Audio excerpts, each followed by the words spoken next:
3 minutes after 10 is the time. A very good morning to you. We'll probably turn our attention to that NHS story a little later. What's Sajid Javid up to? He's on his way out of Parliament next year. What's he playing at, eh? What do you think his game is? Trying to garner a few headlines, making a few controversial and provocative interventions. I might do the conversation about whether MPs should be paid more. I think it's a fascinating question. I wouldn't try and float it in the current climate, I don't think. And also, I think it's a mark of my own innate snobbery. We've all got snobberies of various kinds, whether they're inverted snobberies or pretty straightforward snobberies. If I say to you, I don't think MPs get paid enough, and you're on half of what an MP gets paid, I think you'd be perfectly within your rights to call me an irredeemable wazzock. So I'm obviously coming at it from the point of view of thinking, well, what would it take for me to want to be an MP? So I don't even know how you do that question. Do we do it as earnings, as a mark of talent or success? Because I don't think that's very reliable. Goodness me. I don't. So I like that. And I also like the slight turning up of the heat on the question of whether or not Rishi Sunak's personal wealth is an obstacle to proper policy making. The Johnny Mercer, who Nick was just playing various clips of, the always diverting veteran. Is he the Veterans Minister again? That is a hokey cokey of a career, isn't it? In, out. I hope he never shakes it all about, but he could be forgiven for doing so, couldn't he? I can't even remember whether. I think he is, and he's done some good work in that field. But he was seeking to defend the hold your nerve line elsewhere this morning on a day when it emerged that fixed rate 5-year mortgages have now smashed through the 6% barrier. I'm on 1 point something, entirely through luck.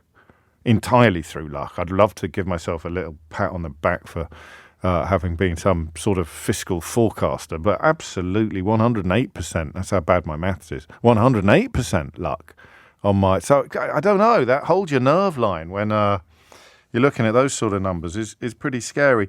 But I'm going to return yesterday. I was having a characteristically self-indulgent wrestle with the idea of whether we ignore these people yesterday who were seeking to demonise care workers born overseas. And there's a brilliant cartoon in the Times today by Morton Morland, which just has two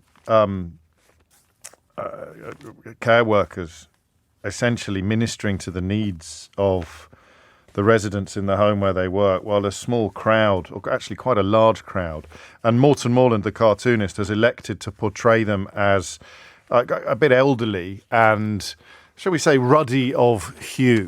I mean, some people would perhaps compare them, given the attitudes, not the ethnicity, would perhaps compare them to processed pork products. A bit gammony, I think, is the word that you might use. They look like they might be members of the Gammon and Pineapple Party. Most of them do. One of them looks a little bit like Prince Harry, actually, stuck in the middle of the crowd. But generally, they look like the sort of people who might write columns for the Daily Telegraph or the Daily Mail. And they are essentially hurling abuse at care home workers trying to do their jobs. I mean, it's an incredible cartoon. It also draws upon the it's the MCC, I think. So it knits together two stories. It's also alluding to the attacks on the Australian players that happened in the long room at Lord's the other day. But that has given me the confidence, the motivation to return to this story, because it's grim. It's grim. The newsagents, our colleagues, dug up that fella Tom Hunt that we were talking about yesterday, who I think is the leader or one of the leaders. You remember 30p Lee disappeared, cried off sick when he was supposed to be attending the launch and claimed he was ill. He was spotted at the Tube later. He was spotted at Westminster Tube a bit later, bless his little Hessian socks. So let's have a listen to how Tom Hunt, an MP for Ipswich, who's sort of leading this attack upon workers who were born somewhere else, and see if we can get a slightly better bead on where he might be coming from, apart, of course, from Ipswich. I was a fruit picker myself. I worked for 4 months in the radish department in an agricultural processing firm in the Fens, and my job was to sort radishes. The radishes came by, I'd take out the bad radishes, we'd go through. I've picked peas. So I had 1 week in the leek department, was moved back to the radish department. But what I would say is, I mean, from my memory, I think I was one of only Wait, two. Tom, you've just said you did that for 4 months, right? You did that for I'm 4 months. Trying to finish my point. So I was one of only two people. I was one of only two people who were local who were working in that factory. Everybody else there wasn't from the local area, and I think that's a fundamental challenge. I don't think. Why didn't you stay in it? I don't think any job should necessarily be seen as beneath anyone. And I think that what I remember seeing is I spoke to a lot of people who came from other countries and were working in the agriculture processing sector. They'd start off just as one of the regular workers, and within months they'd be running the line, they'd be getting more responsibility. Something may start in one place and may end up in a completely different place if you climb the rungs of that ladder. I don't think any job should be beneath anybody else. And I think that, I quite enjoyed my time in the Radish department. Now, I mean, it's hard to know where to start with this, isn't it? But what is interesting, and what Emily Maitlis there, who you heard with John Sopel, picked up on, but this Tom Hunt character failed to properly accommodate, was this weird thing that happens when you're talking about some jobs in this country.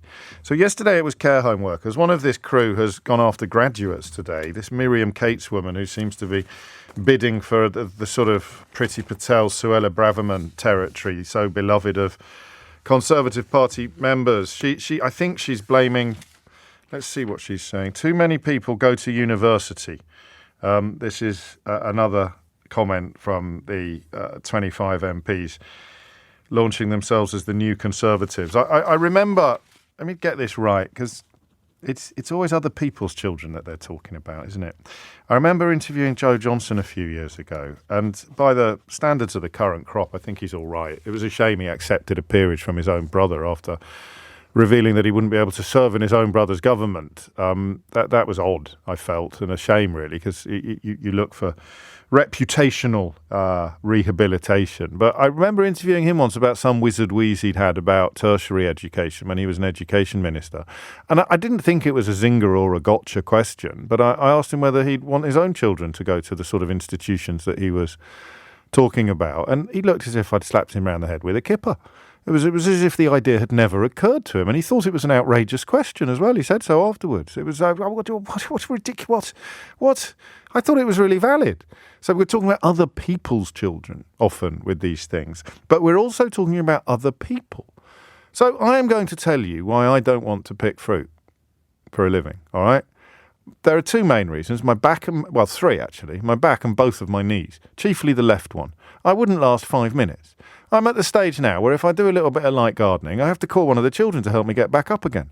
It's absolutely unthinkable that I could go and work in a field for more than 4 or 5 minutes. Now, a little bit of practice might effect a little bit of improvement, but generally speaking, there is no earthly way. There's no money on earth that would be enough, actually, to turn me into an efficient fruit picker or indeed radish sorter. There's also a reason why I don't want to work in a care home. And this is why I have such great admiration for the people who do. I cannot understand how you end up wanting to tell them that they're not welcome here. And all right, well, you can do that job this week, but we really don't want you at your sort here. We'd much rather have people who were born in the same country as us. The reason I don't want to do it is because I'm a bit squeamish. I'm not lazy. I mean, I can put in a shift in some areas of work, but the idea of being on call for 8, 10, 12 hours, having to work really difficult shifts, again, regardless of the pay, I would not want to do that unless I had very little choice. And I don't want the job to be done by people who are doing it because they've got very little choice. I want the job to be done, if this does not sound too naive or idealistic, I want the job to be done by people who have some sort of desire to do it, some form of vocation or a capacity for care and compassion, which I don't see much evidence of among the 25 MPs who've styled themselves the new Conservatives. And now they're saying that one of the ways in which we might drive down immigration would be to stop people getting degrees. But I bet you 50 quid they don't mean their own children.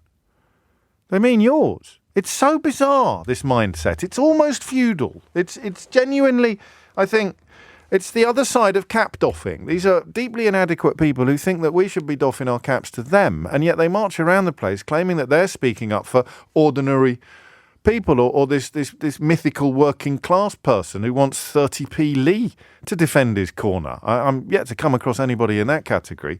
But if you are in it, I'd look forward to you explaining how encouraging colleagues to eat cat food is a great way of fighting back against the man or indeed the establishment.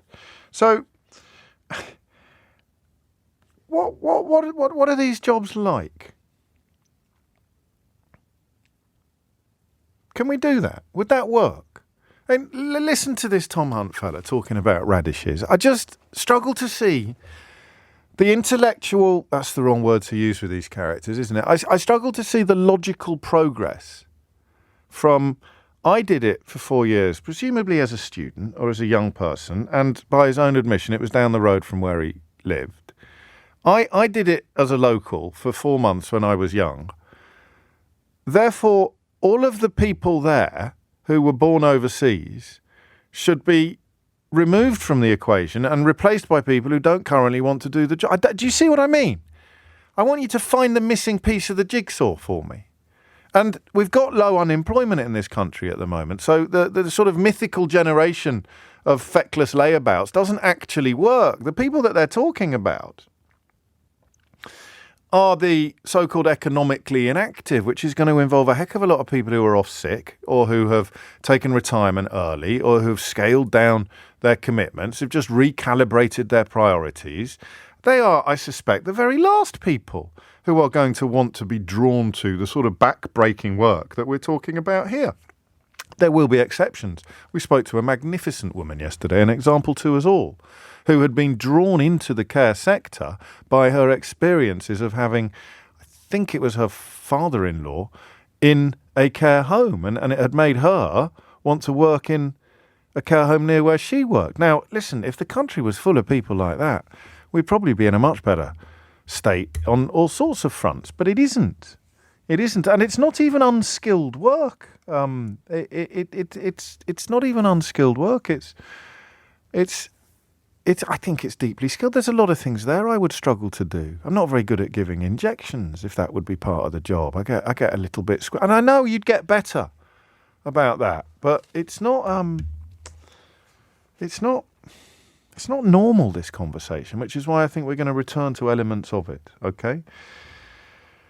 Crikey, James, don't go quiet for 4 seconds again. I thought my radio had disconnected. Did I go quiet for that long? Keith normally has a little fit of the vapours if I do that. There's an emergency tape that kicks in, you know. I don't know what's on it these days. I'm not sure I'd ever... Is it me? Oh, that's nice. How would people know then what was happening if the emergency tape kicked in and it was still me blathering on about biscuits or something? So, what are these jobs like? If I went through the list of what the shortage occupations include, it wouldn't even include the residential ones, but residential day and domiciliary care managers and proprietors, all jobs, health services, public health managers, all jobs.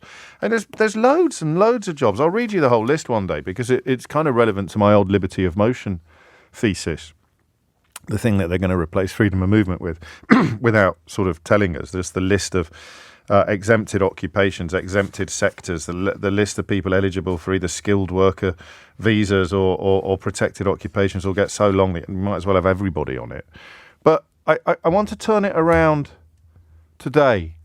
They're not talking about their own children when they say that too many people are getting degrees. And they're not talking about themselves when they talk about Brits who should be picking turnips or working in care homes, which are both jobs I would not be good at or fancy. Let me make that absolutely clear. So let's start with those two, all right? Agricultural work and care home work, and maybe include carers. What are those jobs actually like? There's two questions here. What are those jobs actually like? And can you explain to me? Can you begin? And I want to approach this, if we can, intelligently. I'll be cheeky and a bit rude about these people because I think they're disgusting. And it's a free country. But is there a jigsaw piece that I haven't seen? So listen to Tom Hunt. Actually, it's 10:18. You can't listen to him again. But so he spent 4 months in the Fens in East Anglia working on a radish production line, working on a radish facility. And every other person there, except one, was born overseas, and he came away from that experience hating the fact that so many of his colleagues were born overseas, hating it so much, he wants them all replaced with British people, whether they fancy the work or not, because, of course, there's nothing to prevent them from doing it. What's that about? You're standing in a... What am I going to call it? Is it a radish factory? I mean, it sounds silly. What do you call it? A radish facility? A radish facility. I quite like the sound of that. So you're standing in a radish facility and you're sorting radishes and you're looking around and you're thinking, flipping Polish. Plumbing desert, someone over there who's from the Czech Republic. There's a flipping Frenchman over there at 4 o'clock. Is that what is it that happened to him when he's standing in front of a conveyor belt full of radishes and his big takeaway from that experience is that he had too many foreign colleagues? Should we do that first? Should we do what is wrong with Tom Hunt? 0345 6060 973 is the number that you need. I've covered quite a lot of ground there. Care homes, radish facilities, agriculture, but I've also been speaking for the best part of quarter of an hour. So if you want to respond, I'm in that kind of mood, you can probably tell. If you just want to respond to anything I've said that I haven't specifically turned into a question, then give us a buzz on 0345 6060 973. But I think now that I've got to the end of this introduction, the question I'm interested in most, what's wrong with that man? I'm trying to think of all the jobs I've done over the years, some of which have involved a high proportion of foreign colleagues and some of which haven't. And to come away from that thinking, my major takeaway from that experience is the fact there were too many foreigners flicking radishes with me. What? 0345 6060 973. And, of course, what are these jobs actually like? And why wouldn't you want your children to do them? 22 minutes after 10. I was trying to write a limerick about a radish facility, but it doesn't. Nothing rhymes with facility. Don't at me. All right, I need my inbox. I shouldn't say these things out loud. Bobby in Bristol knows how it works. Morning, James, he writes. Your intros when you're fumbling for an angle are the funniest things. Thank you for the laughter. It's quite a feat considering the infuriating, baffling topic. I like to think, Robert, that is human. That's human. You know, I could sit here and do it like a kind of, oh, dude, this is awful, give me a rep. But if we were like chatting together, I appreciate you'd struggle to get a word in edgeways if I adopted my monologue attitude in a social situation. But the conversation would be more like this. But the question is sincere. What's wrong with these people? How can you look at a room that you're in, full of workers, full of colleagues born overseas, and come away thinking, I wish they'd all been British, which is apparently what this Tom Hunt character did. Help me out. Siobhan's in Gravesend. Siobhan, what would you like to say? Oh, hello. We speak again about care. Yes. What's going on? Well, my background was obviously 20 years working in care and being a care manager and various other roles. But this kind of runs in the family. My mother ran a local authority care home for 20 years. She was a nurse. And my mum is one of these blinking foreigners. Oh, was she? Yeah, she came out. It's interesting, although my name's Siobhan, which is Irish, my mother is Spanish, but I'm a bit of a Heinz type. Hybrid. Because Siobhan is such a trick. I mean, how many people have spelt it in incredibly imaginative? It's an odd Christian name for a Spanish mum to have settled upon. And I've got a very obscure French surname because my dad's half French, half Irish. So that's where the half Irish bit came from. That's where the Siobhan bit came from. So your mum was one of these people that these Tories really seem to have a problem with. My mum does come from an extremely wealthy family in Spain and came here to learn English. Gosh. She went into psychiatric nursing and met my father, who's now a professor of psychology. Okay. And hence ended up staying here and then moved into residential care. She was a nurse. She couldn't afford to. There was times when her and my father separated. She couldn't afford to feed me. Okay. So my mum would bake flour and water in the oven. Blimey. As a nurse, had to take on a job as an usherette. So I thought she got a job in local authority as a care home manager before they were all sold off. Okay. Many of the staff were foreign. When I was a care manager, many of my staff were foreigners. Yes. And this guy, these 4 months working in the fields. I don't think he was in the field. I think he was in a Radish facility.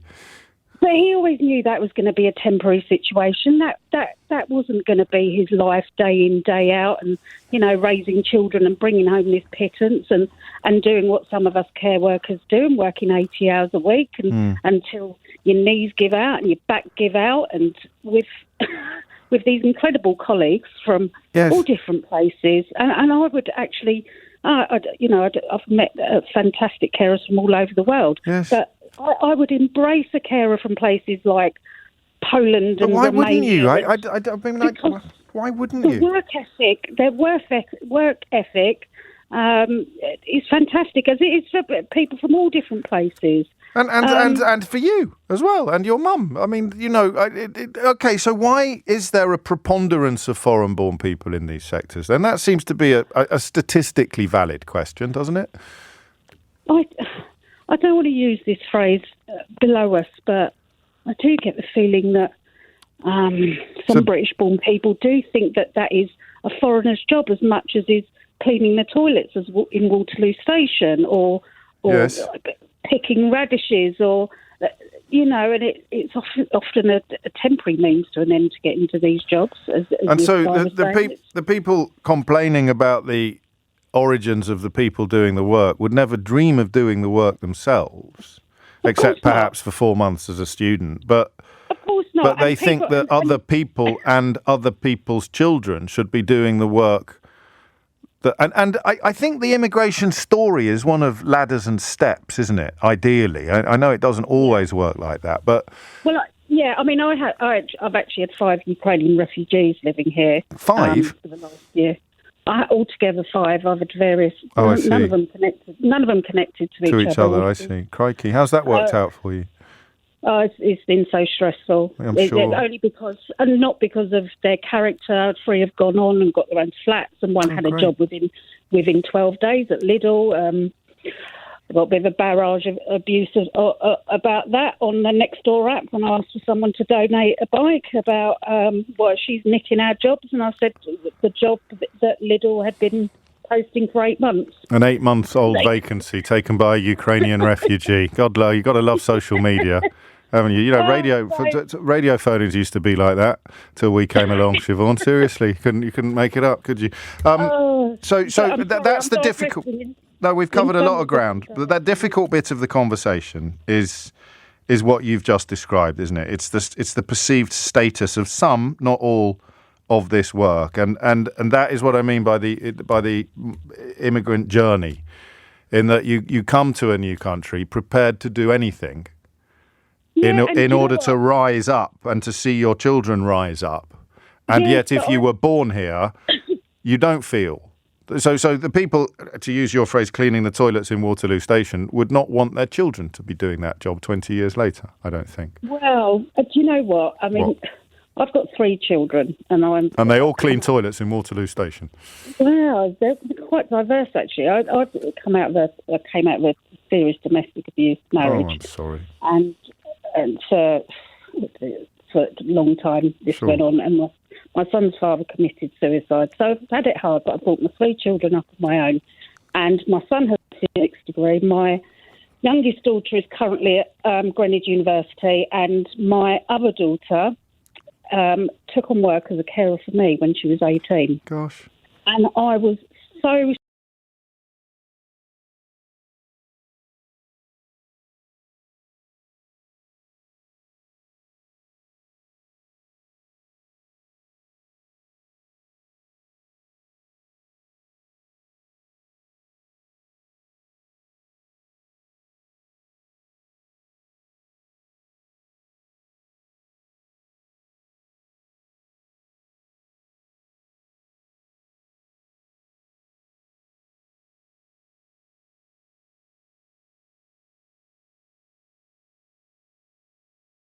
so proud of her, and she's 27, and she is absolutely fantastic with end of life learning disabilities across the third generation carer. Absolutely, and she has decided that this country is not where she's going to flourish or go anywhere.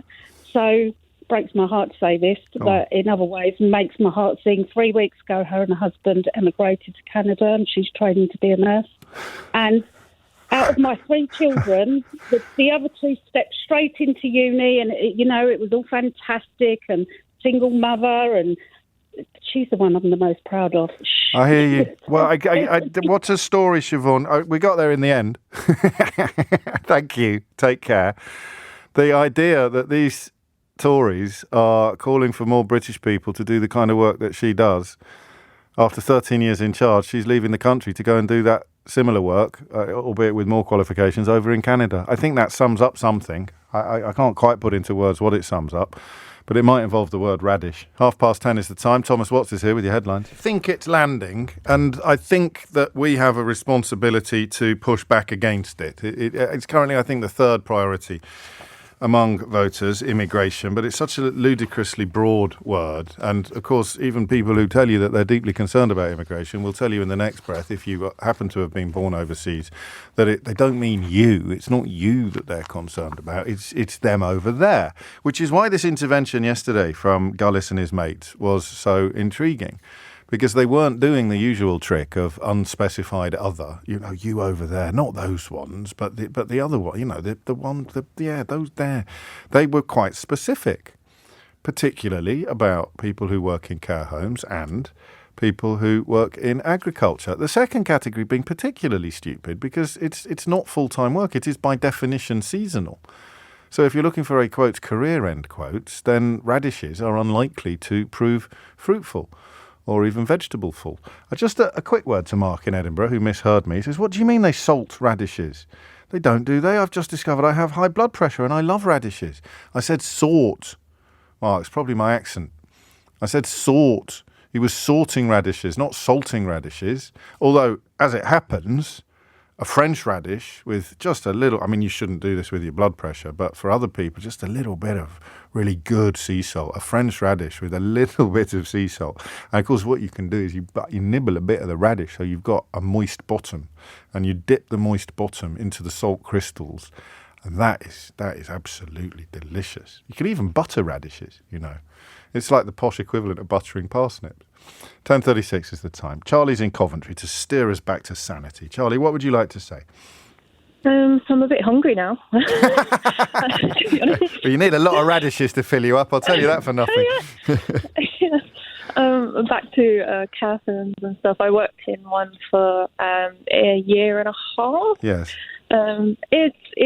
I don't see how they're going to have any carers at all if they don't continue employing people from overseas, because that was 3/4 of the workforce at least. Well, they're going to force. I've read a little further into it since yesterday's show, and the idea is that if you suspend these visas, if you remove these visas, then the employers will be forced to make the jobs more attractive to people born nearby, and therefore all the vacancies will be immediately filled. It's possible these people aren't very clever, Charlie. I see. Even people that I've told, especially when I worked in care, they said a lot of people would say, "Oh, you couldn't pay me enough to do that." Especially when the shifts are 12 hours long. You can't get. At least in Coventry, you can't find care work with shifts less than that. It's exhausting. It's 12 hours of not sitting down, not having a lunch break. And of course, the more vacancies there are in the sector, and we heard 165,000 yesterday, the more the problems you've described are exacerbated. It's a very odd position to find ourselves in, discussing the sort of contributions to public discourse of apparently respectable Conservative MPs who don't seem to know one end of a radish from the other. It's a bit baffling that. It is. What's the work like? Give me a slightly bigger picture, if you would. I appreciate the hours and the grind, but it's rewarding in some ways, I presume. I still say to this day that if it wasn't for my health stopping me do the job, I'd still be doing it now. Even though I was working stupid hours, I'd loved being at work. Yes. Even when you were, being abused by some of the residents who don't know any better, it's still rewarding. You still form an attachment. It's very emotionally heavy. I worked on an end-of-life unit, but I still remember 3 of the residents there that still ask after me now, even though I'm gone. Oh gosh, that's special. That's kind of what you've done. Like, you've embodied what I was clumsily trying to describe as vocational, and just people who want to be there. You've done such a lovely job of describing what I was sort of clumsily trying to pin down. You definitely have to be a certain kind of person to do the job. You can't. It's not for everyone, and I think the problem is at the minute they hire a lot of people that aren't good for the job because they just need people. They don't care. They're just so desperate. I've read care home owners saying that if you know, they would close rather than make the terms and conditions more attractive. They would close. I mean, some of them, no doubt, make a lot of money. I think there are some hedge funds involved in this, but that's often got more to do with the value of the property that the facility is inside, rather than the profit or loss on rather than the balance sheet of the facility itself. But I mean, they're not separate conversations, are they? You could start a campaign if you were an MP, Charlie. You could start a campaign to improve the pay of care workers, or to improve the terms and conditions of care workers. Quite why you have to say at the same time, oh, and can we get rid of all the foreigners as well? That's the bit I don't understand. That's the bit I'm struggling with. It's silly. I think anyone who's willing to do the job at the end of the day at the moment, especially with an ageing population, well, this is it. Most of which are relying on government funding to even be cared for. That's a very good point. And that's only that cohort is going to get bigger and bigger and bigger and bigger. And the vacancies under these proposed... I sort of wonder whether there's any... We need an Ofsted for MPs, I think. You know how Ofsted go in and do inspections? You should have that for MPs. I'll do it. I'll do the job. I could do it in the afternoons. Once I've got this book out of the way. I think we're announcing the launch tomorrow. I know you don't like me going on about it too much, but I'm allowed to mention when we actually announce the launch. So once I've got the book out of the way, I could do it in the afternoons. I'd go and audit an MP. Tom Hunt, let's talk about radishes. Just refresh yourselves with why we're having this conversation. If you don't listen to the Newsagents podcast, you really should. It's brilliant. It's different from radio. I don't know why. The dynamic is different. The energy is different. And, of course, with Emily Maitlis, John Sopel and Lewis Goodall, you have 3 of the finest broadcasters in the land. Sort of sitting in your ears every day. I was a fruit picker myself. I worked for 4 months in a radish department in an agricultural processing firm in the fence, and my job was to sort radishes. The radishes came by, I'd take out the bad radishes, they'd go through. I did. And I've picked peas. So I did. I had 1 week in the leek department, was moved back to the radish department. But what I would say is, I mean, from my memory, I think I was one of only 2. Wait, Tom, you've just said you did that for 4 months. I was right? You did that for 4 months. Trying to finish my point. So I was one of only 2 people. I was one of only 2 people who were local who were working in that factory. Everybody else there wasn't from the local area, and I think that's a fundamental challenge. Why didn't you stay in it? I don't think any job should necessarily be seen as beneath anyone. And I think that what I remember seeing is I spoke to a lot of people who came from other countries and were working in the agriculture processing sector. They'd start off just as one of the regular workers, and within months they'd be running the line, they'd be getting more responsibility. Something may start in one place and may end up in a completely different place if you climb the rungs of that ladder. I don't think any job should be beneath anybody else. And I think that, you know, and I quite enjoyed my time in the radish department. Well, feel free to go back. How many people have done a job and come away obsessed with the nationality of their colleagues and desperate to dedicate political time and energy to trying to remove them from the equation and replace them with people born locally? It's a local job for local people that nobody wants to do. It's just bizarre. What's wrong with these people? 10:42 is the time. Alan is in Wellingborough. Alan, what made you pick up the phone? I worked at a food processing plant, so the equivalent of his radish company he was talking about. Yes. What was your specialism? My specialism is the admin side, but every so often you go down and work on the shop floor and you work with people from other countries. Yes. They were great, they had a great work ethic, and they worked harder than anyone else. Well, they're there for different people. I mean, this is what I mean by the journey. I was Amelia, who rang in yesterday, talking about it's a different attitude that you have. If I got on my bike and moved to another country to start from scratch, I think I would have a different attitude to work from what I would have if I was at home. I don't know why. It just feels like a certain type of person is drawn to that process, and that is why perhaps you can say a phrase without any problems whatsoever, like work ethic, and people just really putting it in, especially if it's piecework, especially if the harder you work, the more money you make, then you're going to go like the clappers, aren't you? Yeah.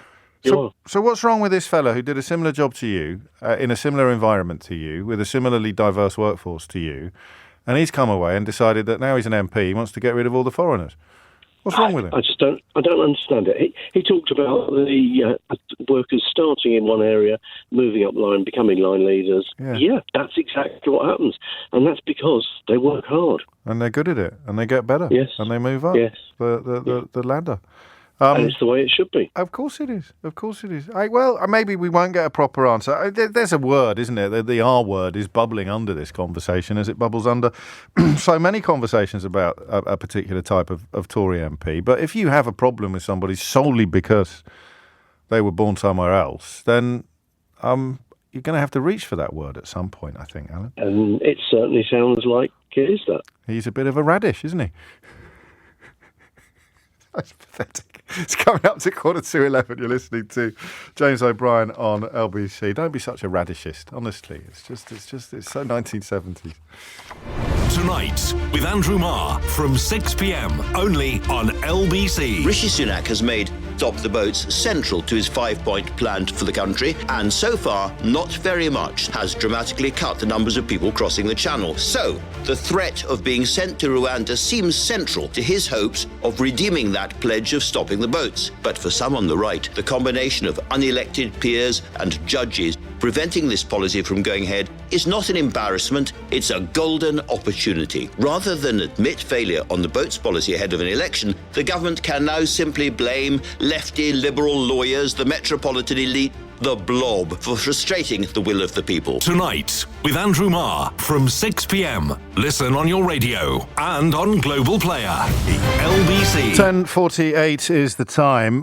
I don't think anyone's going to faint with shock, but one of the banks that Nigel Farage has been bleating about have responded to his claims with a coruscating demolition of all of his bleatings. I'd said on Twitter, I didn't say anything on the radio, but it take anything that man says at face value. You might as well just tattoo mug across your forehead. Quite incredible when you think of it. Do you remember when he claimed that he'd been a victim of an assassination attempt after the wheel fell off his Volvo? And we tracked down the mechanic that he'd taken the car to, who he said had told him it had been an assassination attempt. And the mechanic, who, by the way, didn't speak English, and I'm pretty sure Nige isn't multilingual because he's got such a problem with people speaking foreign, hasn't he? We tracked down the mechanic. Said absolute nonsense. It was badly screwed on. There was no sabotage. Well, I don't know where he's you lie about that. You lie about anything, like the European Union, for example. But anyway, I may give you some more details on that shortly if you're interested. I have to say, when I read that he banked at Coutts, where, if memory serves, you've got to have £1 million clear to open an account there. And 3 million in assets and savings. I did find myself thinking that's very odd, given the declared income that I've seen from him over the years. But I presume, we'll find you interested. I mean, it's pretty interesting. 10:50 is the time. Interesting that people still take him seriously. How much ever? It's like Johnson, isn't it? In fact, they're like two cheeks of the same backside in a way, really, aren't they? And there is no lie that Johnson could tell that wouldn't have people scurrying to his defence. Did you see that report yesterday that Simon Case's Cabinet Office put out into Sue Gray after she refused to cooperate, it claiming that the prima facie, I'm probably going to mispronounce that, it's Latin, prima facie evidence, was that she had broken the rules. And it's known in the trade that as doing a re-smog. You deploy a little bit of Latin, people think it must be clever and impressive. The best way to describe or to translate prima facie is at first glance. If you wanted to be a little bit more sophisticated in your translation of prima facie, you could say without any real investigation. So without any real investigation, to translate the Latin, or at first glance, she's broken the rules, although she refused to cooperate with us because she left the investigation to the independent watchdog ACOBA. Looking into slightly different things, I suppose, arguably, but they were the Cabinet Office advised the government not to go public with the findings because it's essentially an HR issue. But hey-ho, you should get half a page in the Mail, I'm sure. And the Mail, of course, on the front page today, almost like night following day. I'd like to say a once great newspaper brought so low, but I'd be lying. It's always been rancid. Banks face probe into chilling account closures. It comes after leading Brexiteer Nigel Farage claimed their accounts were closed due to disagreements with their banks. And you just think, someone in conference should have gone, are we really going to go, we're going to splash a front page story with something that Nigel Farage has claimed? Seems unlikely. 10:52 is the time. Back to the question of why these people have got a problem with these people. Barbara's in Potter's Bar. Barbara, what would you like to say? James, I'm going to speak actually from an employer's point of view and also as a registered manager because I own the business and I also work in the business. Okay. I would like to say, firstly, well, we do have our colleagues, the English group, homegrown carers, yes, who are doing a brilliant job. There's not many of them and they need help. Yeah. Why do they need help? Why do you say they need help? Because there's not many people who are from this country that actually work in care. No. Yeah, and there is a need because the aging population in the UK is increasing more and more. Yes. And the general needs of elderly people are changing. And with the help with the NHS and also medical research, people are growing older and living longer with varying needs. So there's a huge need there. We cannot deny that. And it's going to be very difficult to satisfy that need. Well, I don't think there's anything controversial there. I imagine as an employer, you'd take staff from anywhere. You'd take them from Alpha Centauri or the planet Vulcan if you could. It'd be great if you could fill your facilities with people from Potter's Bar, but you need staff, and where they come from is secondary to the necessity. That's true. My other point is that if they remove the sponsor license, it will be worse for the elderly people and of course it will. The relatives that actually help them, because we are looking after people that live in their own homes and their children and grandchildren come in and support, but they also have a life. That's where we come in as an agency to help those people to say, look, we can support you because they also have families. And within those families, they also have some healthcare needs. Children could have learning disability, but then grandmother needs to be looked after, granddad needs to be looked after. They can't juggle all those balls. So that's where we come in and say, we will help your parents stay well at home and we will support with our carers. People are trying their best and they... I think our phone is going. Your phone is going a bit. Oh, that's a shame. Can you hear me? Yes, that's better. What did you do? Go up a ladder? Literally. Okay. Well, we work hard. The job is demanding, and the pay is not that great because the funding is very, very... I know it's something that they're working on, and it's very difficult because local authorities have to spread the yes, of course.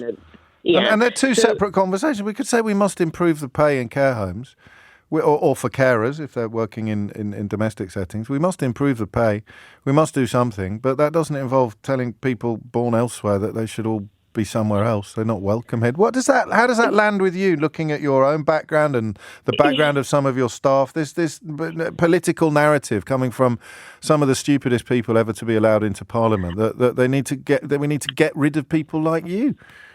No, I don't think they mean things like that. They do say things without thinking. I think a lot of people, when you haven't had the care needs, I don't think you understand. Well, hang on a minute. Tom Hunt spent 4 months working with radishes. He knows exactly what it's like in your sector, Barbara. And I don't think he understands what it's like in care, because it's different from working in the fields. Working in care, because you have to have compassion, you have to care. You there's also the problem. have to have, you also have to have empathy. Oh, there's the problem. Yeah, the other thing as well that I think immigrants I think why it's better. Well, not better. It's not. Why we find it easier to work in care is because we are taught from an early age to look after our grandparents. So we live with our grandparents at home. If grandma is ill, she's rotated amongst the siblings. Like my father, when my grandmother was ill, he went to pick up my grandma, and my grandma lived with us for a year, and then he would go and live with my other uncle for a certain number of years, and then we all had responsibilities as young people to say, okay, my brother's responsibility was to set up grandma's tray. My responsibility was to clean the bathroom after grandma has used the bathroom because she was going to make a mess. That was my responsibility to make sure that I go in and look after the bathroom. That was the family bathroom. So that's how we grew up. So we knew that, you have respect for the elderly. Everybody knew that that's Barbara's grandmother. Barbara can't come out to play because she's looking after her grandmother. And, we had times, it's a cultural thing that grandmother lives with you within the family. So before you go out, you need to make sure that grandmother's got water, grandma's tray is all prepared. And even if you're watching telly, we watch telly as a family. If grandma said, I want a cup of tea, you jump and get grandma a cup of tea. That's how we were brought up. So and you think that then segues into approaches to care work, in that you have a completely different wiring almost with regard to caring for the vulnerable or most obviously the elderly. So that is that's absolutely fascinating, Barbara. I must have done 30 phone-ins about care, and I don't think I've ever heard that argument expressed so clearly. Yeah, well, when I started my company, that's one of the things that the ethos that I put is like, okay, people are very busy in this country, just like my mom and dad were busy at that time. Yes, we had a live-in housekeeper in our house, but we had the responsibility to make sure that we support the housekeeper in making sure that grandma's needs were met. And so when you find yourself in that sort of environment professionally, you are familiar with both the feelings and the facts, with the notion of need and the notion of duty. That, Barbara, is for me a massive penny drop moment, and it would be. I mean, it doesn't cast people born locally in a good light, really, does it? It's not our fault that our cultures are different. It is simply a matter of history and context and environment. But why are British people not drawn to or comfortable in the care sector? Answer: because they haven't been raised to be as caring of their own elderly as people from other countries and possibly cultures. Good Lord, that's big, isn't it? That's a doozy. On your radio, on Global Player, and Play LBC. Leading Britain's conversation. This is LBC. A lot of love for Barbara coming in, and I would add my support to that list as well. I mean, this is going to sound a little bit inappropriate after Barbara's powerful contribution, but I was hoping for some more Radish-based content in the last hour. I don't know why. I just felt that Tom Hunt's ludicrous intervention, sort of mildly barbecued by John and Emily there. I love Sopal chipping in halfway through going, I picked peas. We should clip that up and just play it out randomly in entirely inappropriate moments. I picked peas. I thought it might prompt more tales of Radish-based hilarity. So I'm delighted to tell you that Darius in Manchester's contribution to the programme will contain at least some radishes. Darius, what would you like to say? Okay, the reason I phoned in is because of the way these people denigrate what they consider to be lower class or, jobs which, Well, he insisted that he didn't. He said, I don't think any jobs are beneath anybody, but didn't answer Emily's question about why he wasn't still doing it. Well, he would say that, wouldn't he? Of course he would. Okay, look, my background, I worked in agriculture, fruit farm, etc. In order to do that, I worked at a research station of fruit. I also got myself a higher national certificate in horticulture fruit. Yes. Get the radish thing out of the way, okay? Go on. Working on farms, you learn lots of stories, and one of them was as follows. In the good old days, i.e. the 1800s, before we had flasks and things, yes, the old farm worker would just take out a little bottle with cold tea in it. and he would take a special radish with him. Unfortunately, I can't remember the variety, but it was a hot radish. So they'd eat the radish, which would make the mouth hot, and then drink the tea, which was their way of getting hot tea before we had thermos flasks. Well, I never. Like a sort of peppery hotness as opposed to a temperature hotness, but it would be more pleasant to drink. Exactly. That's that. Now then, also, when I was involved in picking fruit, etc., we had lots of people over from Poland, Czechoslovakia, and we basically have... I'm going back a good few years here, by the way, James. Yes, fine. But basically, farms would have the same people coming over from abroad every year. Yes, I'm familiar with that. You'd also get the same local people coming onto the farms and picking fruit. Now, I was absolutely awful at picking fruit because you get paid by the box, okay, by the binful. Now, I couldn't make any money out of that, so I got myself in charge of the pickers, which meant I had to keep an eye on them, and I didn't have to work myself to the bone. But those people who came from abroad, they were absolutely essential, and also the locals were essential. Now, in those days, the locals weren't looked upon as being a lesser person because they picked fruit. It was a good thing. Yeah. A bit like when they used to pick hops in the olden days, and the Londoners used to... No, it was a holiday, wasn't it? Yeah. Of sorts. Right. A working holiday. Live in the hot plots. But the world has turned. We both know that. I mean, that's just not feasible. No one wants to spend their fortnight off picking hops in Kent anymore. They'd rather be on a beach in southern Europe. Yeah, well, that's a change in attitude. I mean, I can't afford to go on a beach in southern Europe at the moment, being a retired gent. But I have a few strings to my bow. One of them was I worked in Institute Work Study Organisation and Methods, time study, things like that. One of our tasks was to do a comparison between an airline pilot and a London bus driver. Go on. Who had the most important job. And once you assess everything that needs to be done during one operation, i.e. a flight from here to America, or the number 18 bus from St Pancras to the East End, the bus driver had more decisions to make, more things to watch out for. I find that very easy to believe. You can't chuck people off planes. No, and in theory, his job was more important. So that's a really interesting observation, that, isn't it? Because it just speaks of a sort of an inbuilt, a baked-in form of snobbery. I mean, I'd like a better word, but a baked-in form of almost social and fiscal snobbery, and that's part of the problem here. But another part of the problem is that, as you've said, that the work is backbreaking and seasonal, and therefore the British workforce just no longer fits. It no longer fits. The two cogs, they don't meet. They might both be spinning away, but they're never going to meet, are they? And get into gear. It's just not going to happen. One thing I would add is that radishes do not have a 4-month picking season.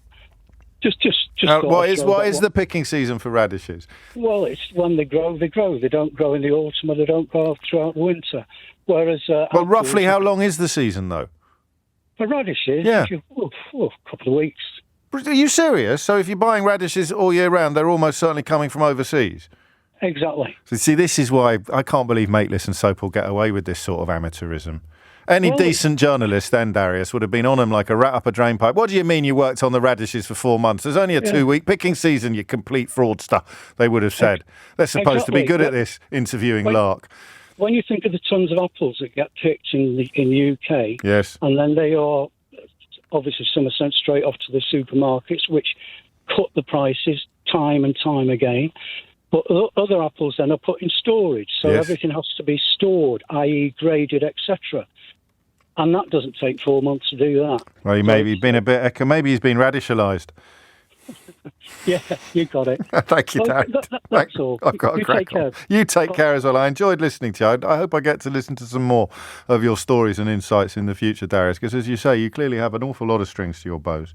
It's coming up to 11:10, just as an aside, because I never want to sound ungrateful. Thank you to everybody who completely ignored my request not to try to write limericks about radishes or radish facilities, or indeed Tom Hunt.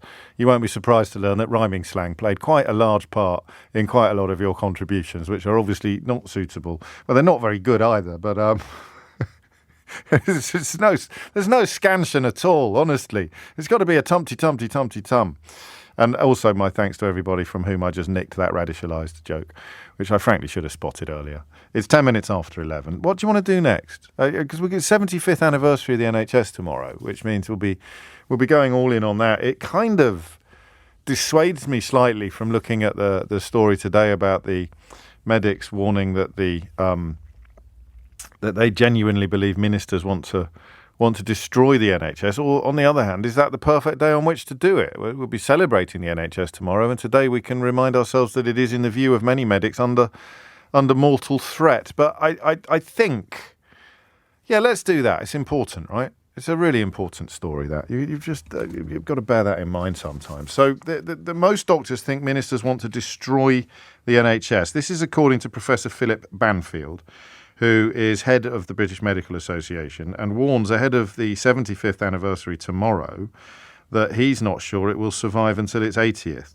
So this is a straight-up question, all right? And bizarrely, you've noticed, haven't you? You know where I'm going now, if you've been paying attention for the last couple of years. You can apparently have a 4-month season for radishes if you sow the seeds sequentially. So maybe we were a bit unfair on him there. Here's the point with the doctors and the nurses. I have historically been a little bit resistant to the idea of, if you like, abject destruction. I've always seen the private sector as nibbling around the edges of the NHS, and I felt that the political mission of actually carving it up, or to use the language of the British Medical Association boss, to actually destroy the NHS, I thought that politically that would be untenable. I didn't think that we would put up with it. But of course, and therefore I used to push back against callers. I think politely.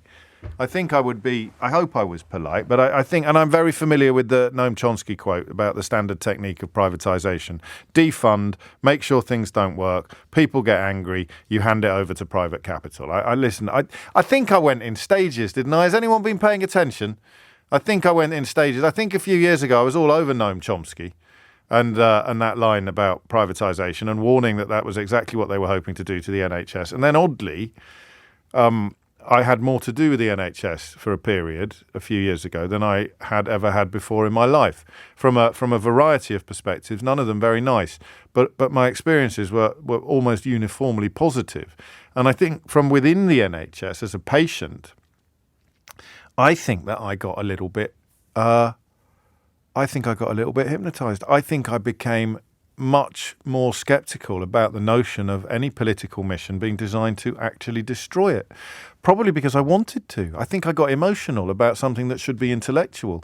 Sitting there waiting for news or sitting at a bedside or whatever it was, I think I almost built a wall of resistance to the idea that anybody would ever try to destroy this magnificent institution. I think that's what happened. And then you would ring me a couple of years ago and you'd say, well, obviously they just want to privatise it, James. And I'd say, oh, well, come on. That's too big a mountain for us to climb together. No politician would certainly no one's ever going to say it out loud. I think that's probably still true, although they're getting a little bit closer. Sajid Javid flirting with the idea, I think, this morning. But the idea that there would be a political will to destroy the NHS in its current form, in its classical form, is a question that we have to ask. And I think we have to ask it of, in the first instance, doctors and nurses. So the chair of the BMA, the British Medical Association's chair of council, has mounted what the Guardian described as an unusually strong attack on the government's handling of the NHS. He says the government has to demonstrate that it is not setting out to destroy the NHS, which it is failing to do at this time. Now, one of my favourite dichotomies on the programme over the years is cock up or conspiracy. The idea that this lot could run, they couldn't organise a booze up in a brewery, could they? I mean, genuinely, but not in the moment, not on the day.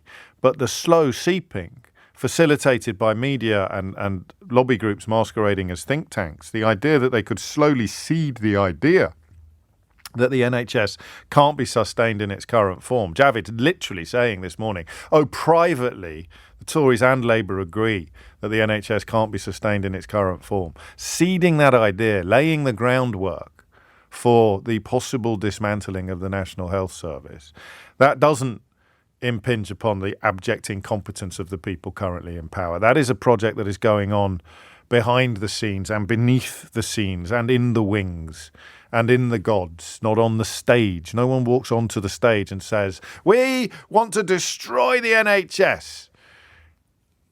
They might say we want to privatise more health. They might even say that we're going to have to start paying for health services. But they're never going to talk about destroying the NHS, even though destroying the NHS is a prerequisite of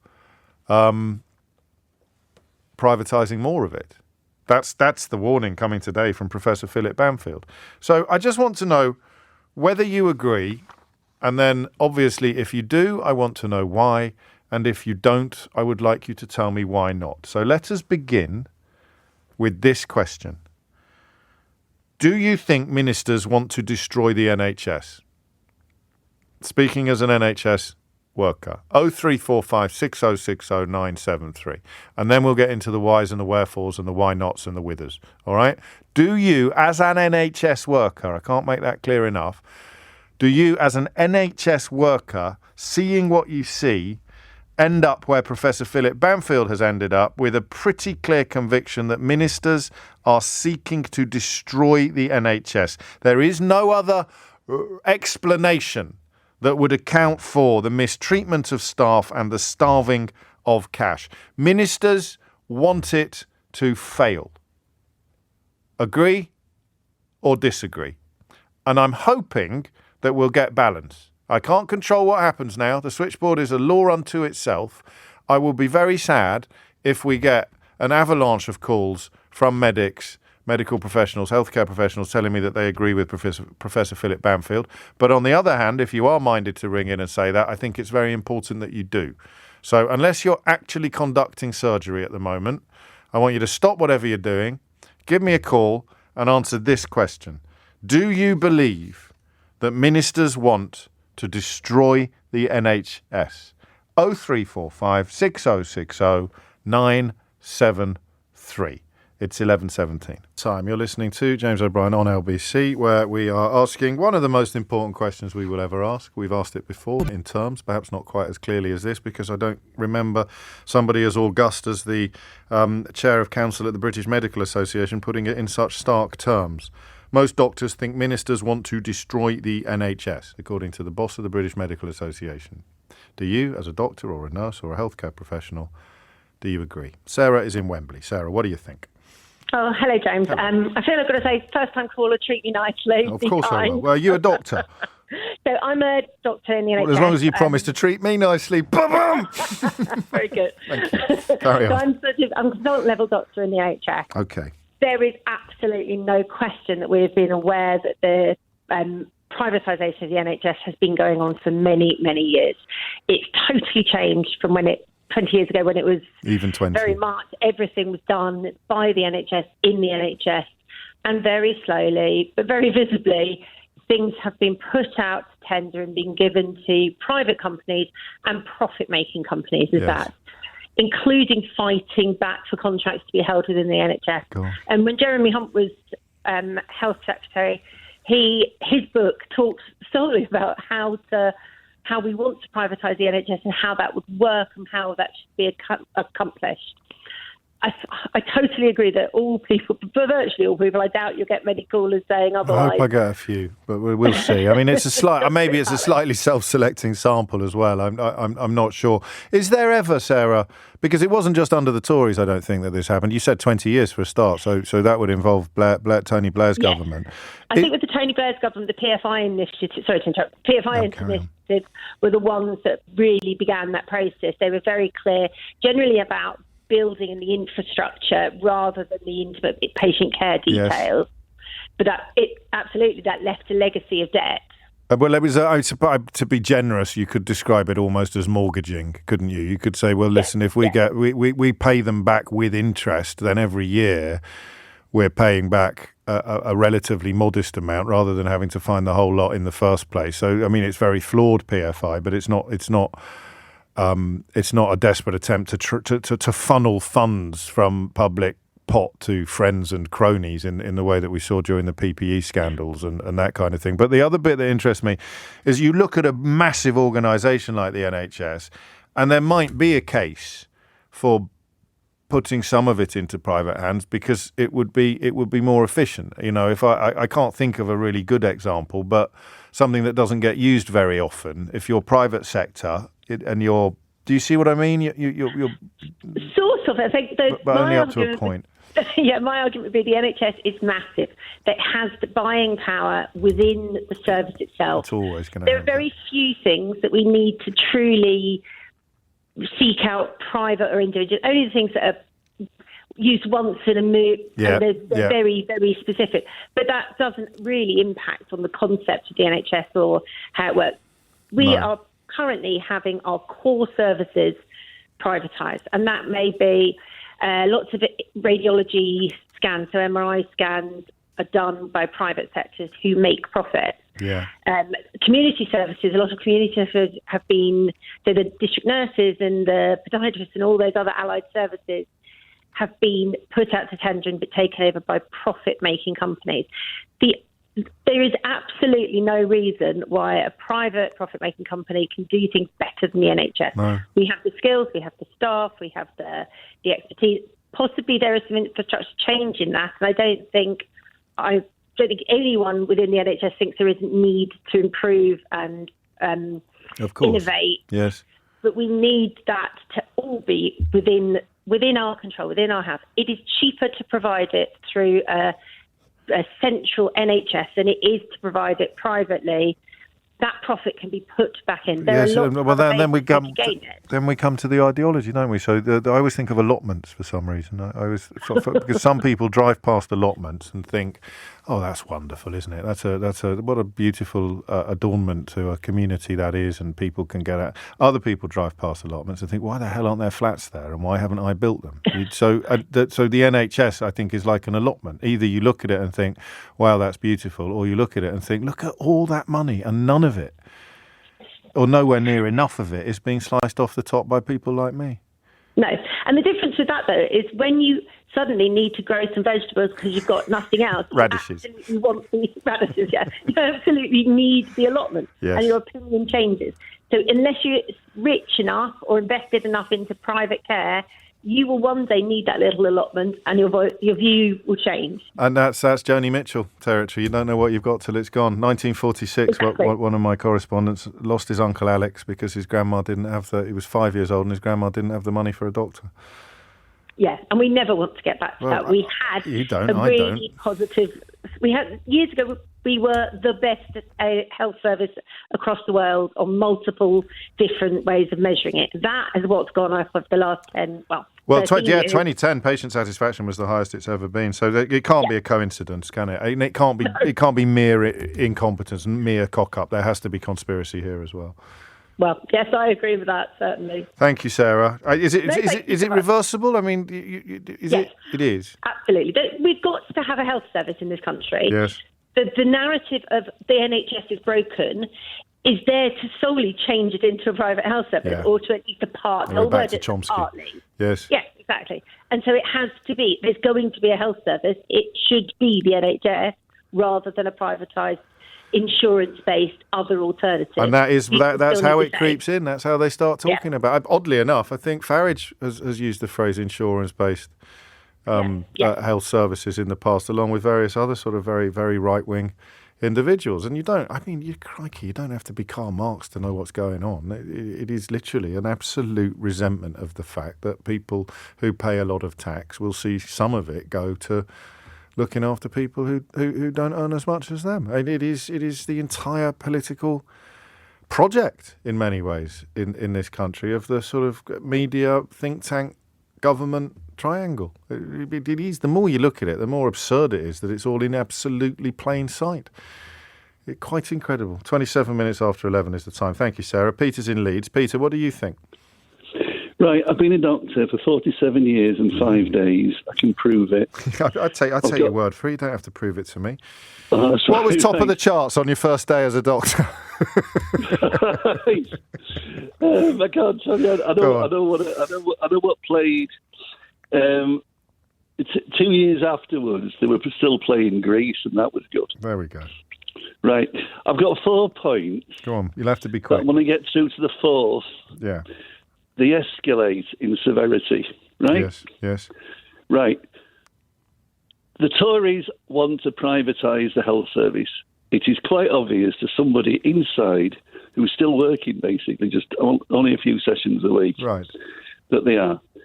They are demoralising the junior doctors and they are demoralising the nurses.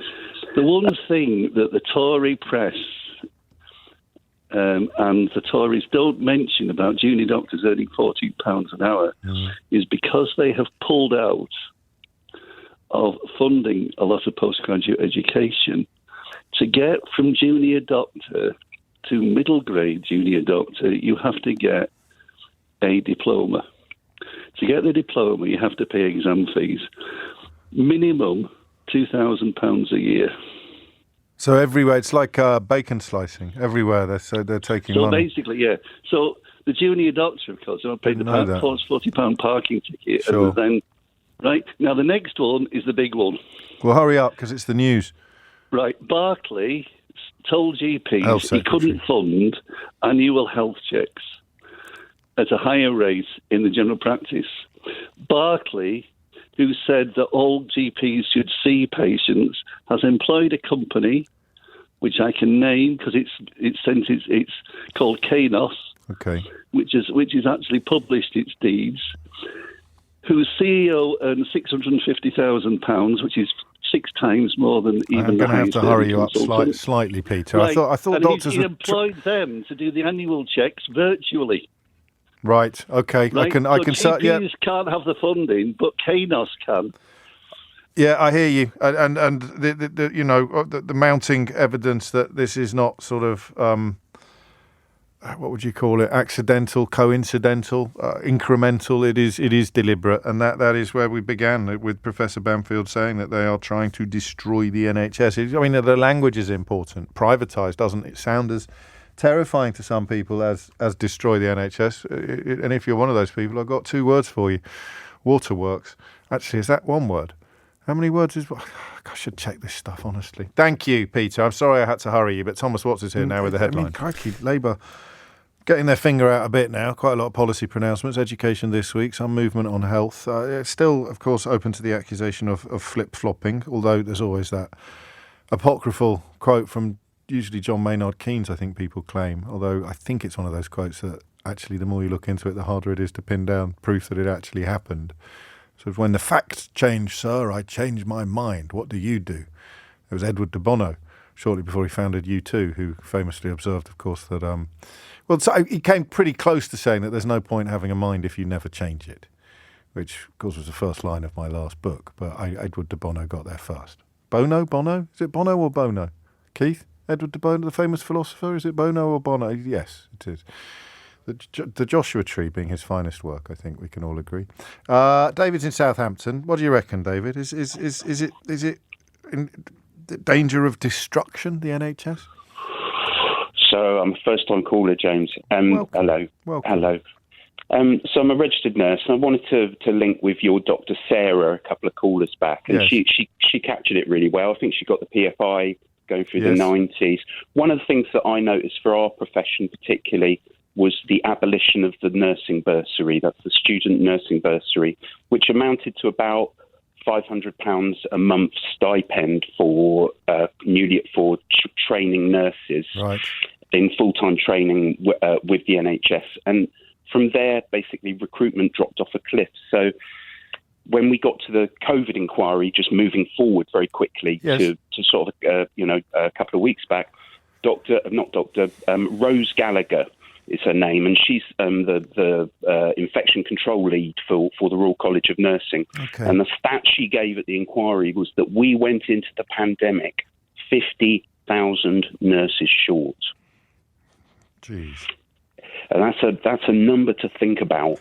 how were we so systemically vulnerable to a massive tidal wave? Now that's COVID's like a tsunami. Of course it is. The emergency services, health services, they're like a sea state, and obviously there's seasonal fluctuations, sometimes weird storms and stuff like that. But a big tsunami is. And you think it has to be? It can't be accidental. Well, I think I've got to be honest. The people at the front end of those decisions, and you've got to look at the level of sort of Andrew Lansley at the time, yes. George Osborne. My feeling as a person is that those are likely to have been ideological decisions. Based on what? Not what's your opinion based on, but what was their ideological decision based on? Well, I think I don't know. Is it just free market ideology? The idea of like, we will professionalise nursing. We're going to professionalise nursing. We're going to give nurses degrees, and they can go into debt like everybody else. They can go to £30,000, in debt. Yes, but they didn't realise they were going to be 50,000 shy come the revolution. People, school leavers come to, a lot of people are coming in for school leavers. I was a mature student, so it was very much different. But, school leavers come to that point and they think, should I do a sexy degree in film studies, or what else do I want to do? And, nursing is a tough damn sell. I mean, it's life-changing. Yeah, I get that. I do understand that, and I don't want to sound impatient with you, but I'm just interested in the deliberateness of it, because they didn't deliberately want the NHS to be 50,000 nurses shy. I don't think so. Okay, you've got to let me finish my questions. Sorry. That's all right. And I sound like a school teacher now, having just said that I didn't want to sound impatient with you. So there's two different things here, though, because I don't think they deliberately wanted 50,000 nurses short, but they do, according to Philip Banfield, deliberately want to destroy the NHS. Are you suggesting that the 50,000 nurses is part of the plan, or is it an additional element of the conversation that we're having? Just an additional element. Right, you are. I just wanted to clear that up. Thank you. Yeah. Fair enough. Yeah. Fair enough. But other than that, overall, I think Professor Banfield's in a far better position to make that kind of statement than I am. Well, I don't know about that either, to be honest. I mean, you're there every day. I don't know what his daily duties involve, but he might be more political than you are. I'm interested really in people at the coalface telling me what the coal looks like. So you're just as qualified as he is. Well, we are just obviously we're boots on the ground, and we very much notice the shortage of and if you go to the Chomsky line, mate, you've got the 50,000, haven't you? Defund. What are the impacts of defund? What are the consequences of defunding? It is vacancies, and that's what you've described. You've described the proliferation of vacancies. So maybe we were a bit hasty, you and I, to separate the 50,000. I mean, you really want to break the NHS, you would need the workforce to be hugely depleted. And that is where my old little impulse kicks in of thinking they can't be that bad, can they? At which point 1.46 million people shout at their radio, James, have you been paying attention? Of course they're that bad. Good God, they're so awful, they've had to set up a new splinter group of people even more awful than the awful people. They're called the new awful people, led by Gullis and 30p Lee, except not by 30p Lee. He stopped leading them yesterday because he was poorly. He was very briefly poorly between being involved in the launch of the New Conservatives and appearing at Westminster Tube Station later that day. He was very briefly poorly, apparently. It's probably all the cat food he eats. Damien's in Southwark. Damien, what would you like to say? Hi, yes. I just wanted to make a few comments. I think it's been a little bit one-sided. It has indeed, yes. And I'm afraid that I take issue with the statement from one of the ladies who commented that the NHS can do things better than the independent sector. Well, actually, the independent sector is far more efficient at turning around high-volume procedures and cutting down waiting lists.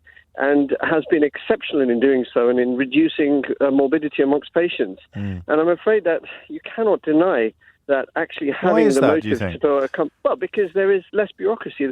The NHS has got mounds and mounds. It's Stalinist in its infrastructure. The professionals that deliver care, the nurses, the doctors, have no say in really how it's run.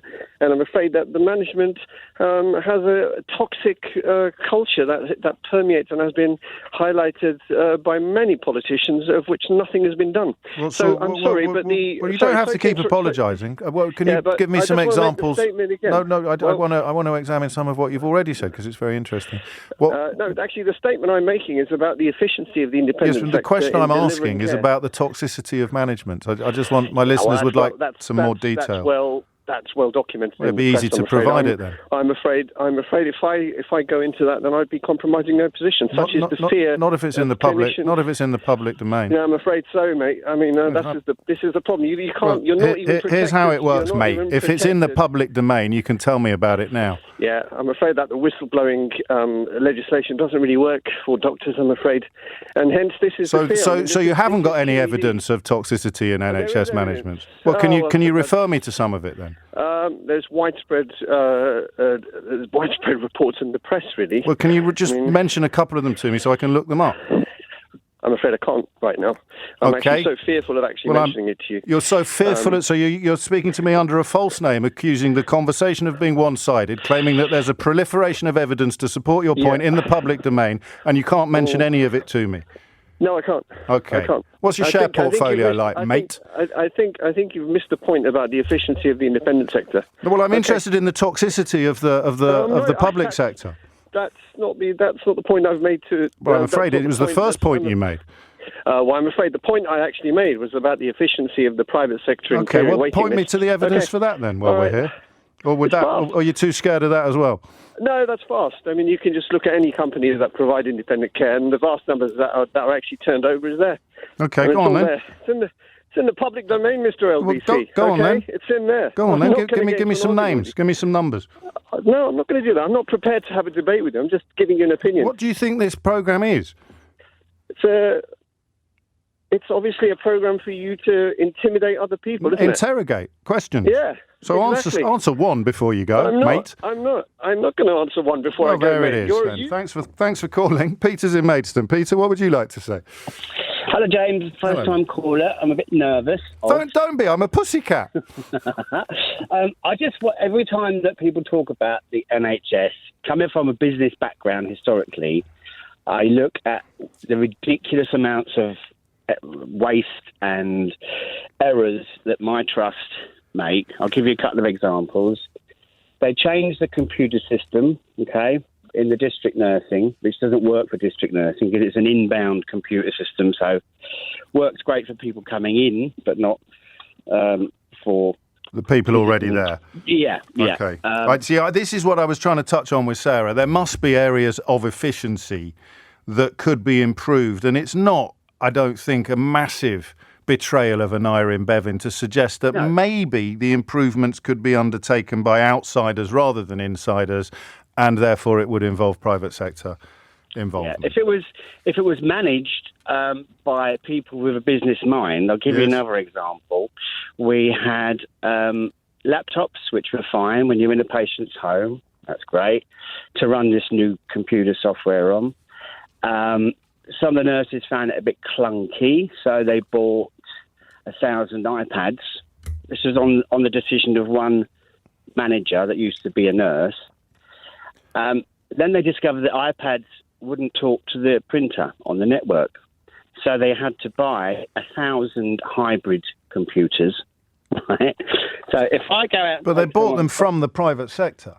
Yeah, but the point is, if they'd done it properly with a business thought behind it, they wouldn't have had to buy 2,000. I understand the point that you're making, but quite a lot of the worst excesses in the NHS do involve money making its way into the pockets of the private sector. You know, all those. Some of them are probably apocryphal, but it's going to cost 80 quid to change a light bulb, or something like that. That's the businesses. Because listen, I don't want to patronise you, but when you use that phrase, they've got to be more business minded.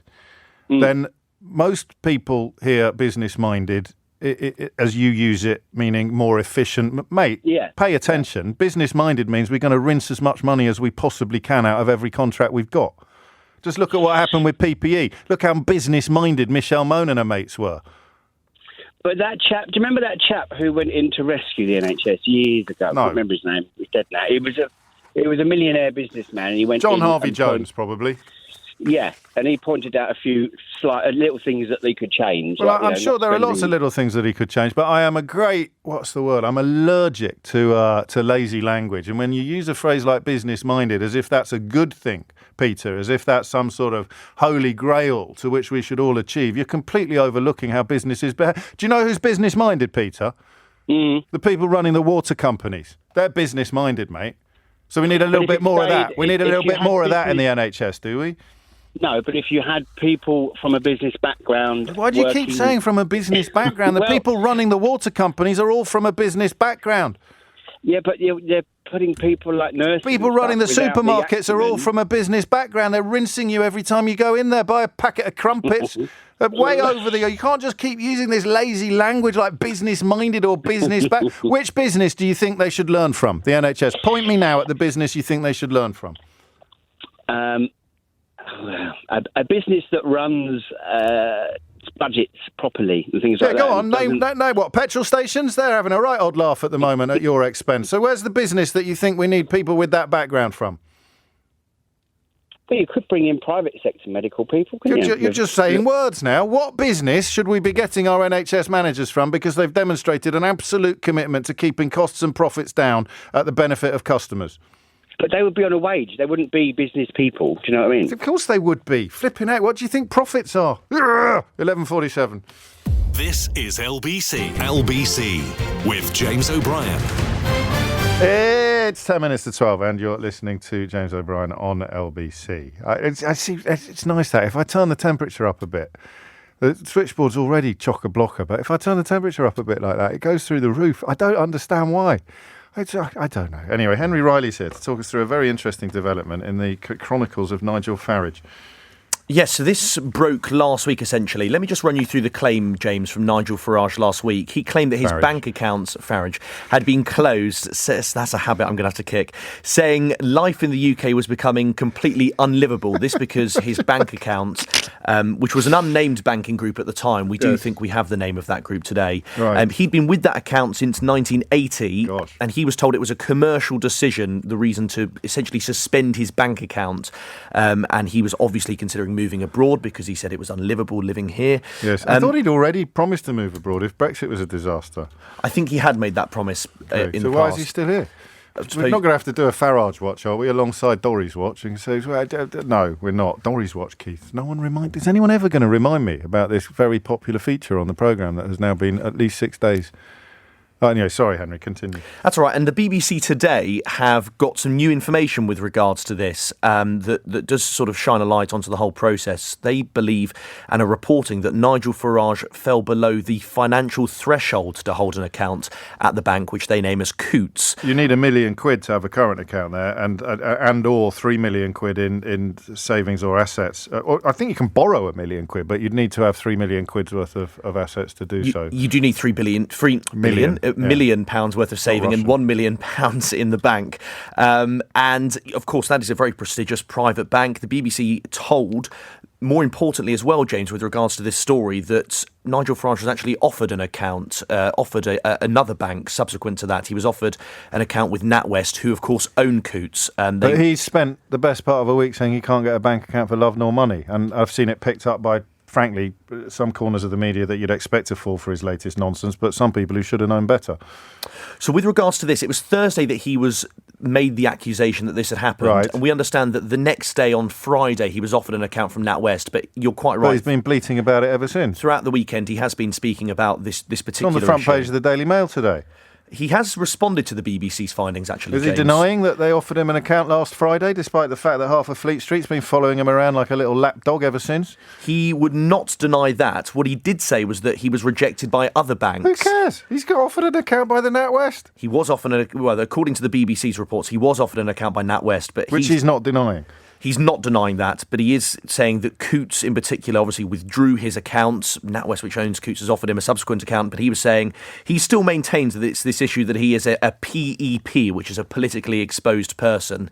However, the findings from the BBC today, in particular sort of NatWest offering him account, would call into question this idea that the whole banking world is not call into. I love your diplomacy. He got offered an account by NatWest, but is claiming that the whole banking establishment is conspiring against him because he supported Brexit. That's certainly the connotations I'd argue from what you've heard. And they still treat him like someone who is to be taken at face value. It's just a great bit of work, isn't it, by the business editor at the Beeb, Simon Jack, one of the best journalists they've got, actually. He says, I'm not even sure whether I can even go on living here in this country. He said that after he'd been offered a NatWest account. He says the offer of a NatWest account came late last week, so he's confirmed that the offer of a NatWest account came late last week. The offer of a NatWest account still stands, but he's banging on about all the other accounts he tried to open while he was perfectly capable of transferring his business over to NatWest. What are the numbers? I'm interested in that, because there's business accounts as well as. So he said that he said his business account for Thorn in the Side Limited was closed despite the fact that last year he had what he described as large, significant positive cash balances going through his business account. And Simon Jack, of course, discloses Coutts do not offer business banking services to customers who are not also private customers. So he's been treated exactly the same as anybody else would have been treated, up to and including the offer of a new bank account from NatWest. That is essentially the argument, because they, as you say, they make it very clear they do not offer business banking services to those who aren't private customers. Nigel Farage no longer a private customer, and so ergo that account so front page of today's Daily Mail, editor Ted Verity. Banks are facing a Treasury investigation into claims they are closing customers' accounts because they do not like their views on controversial topics. That is literally not what happened to Nigel Farage, because he was offered an account by the smaller balance branch of the same banking empire, but for reasons known only to himself, he elected not to open an account with the NatWest, but to spend the best part of a week bleating about how no one would give him a bank account. Well, the offer still stands as well, so he may well Banks accept face it. probe into chilling account closures. So that headline there has nothing to do with refusals from other banks. Whether that's true or not, people can make their own mind up. But the actual closure was done according entirely to Coutts' terms and conditions and culminated in the offer of a new account with the NatWest.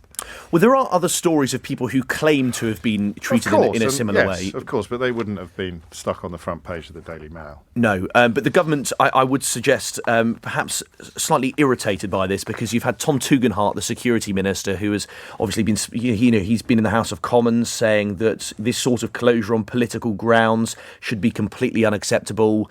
If indeed this is, as the BBC has reported, I don't suggest it looks too good on the government. Because they fell for it. If only there'd been some sort of warning that Nigel Farage wasn't necessarily the most trustworthy person in public life.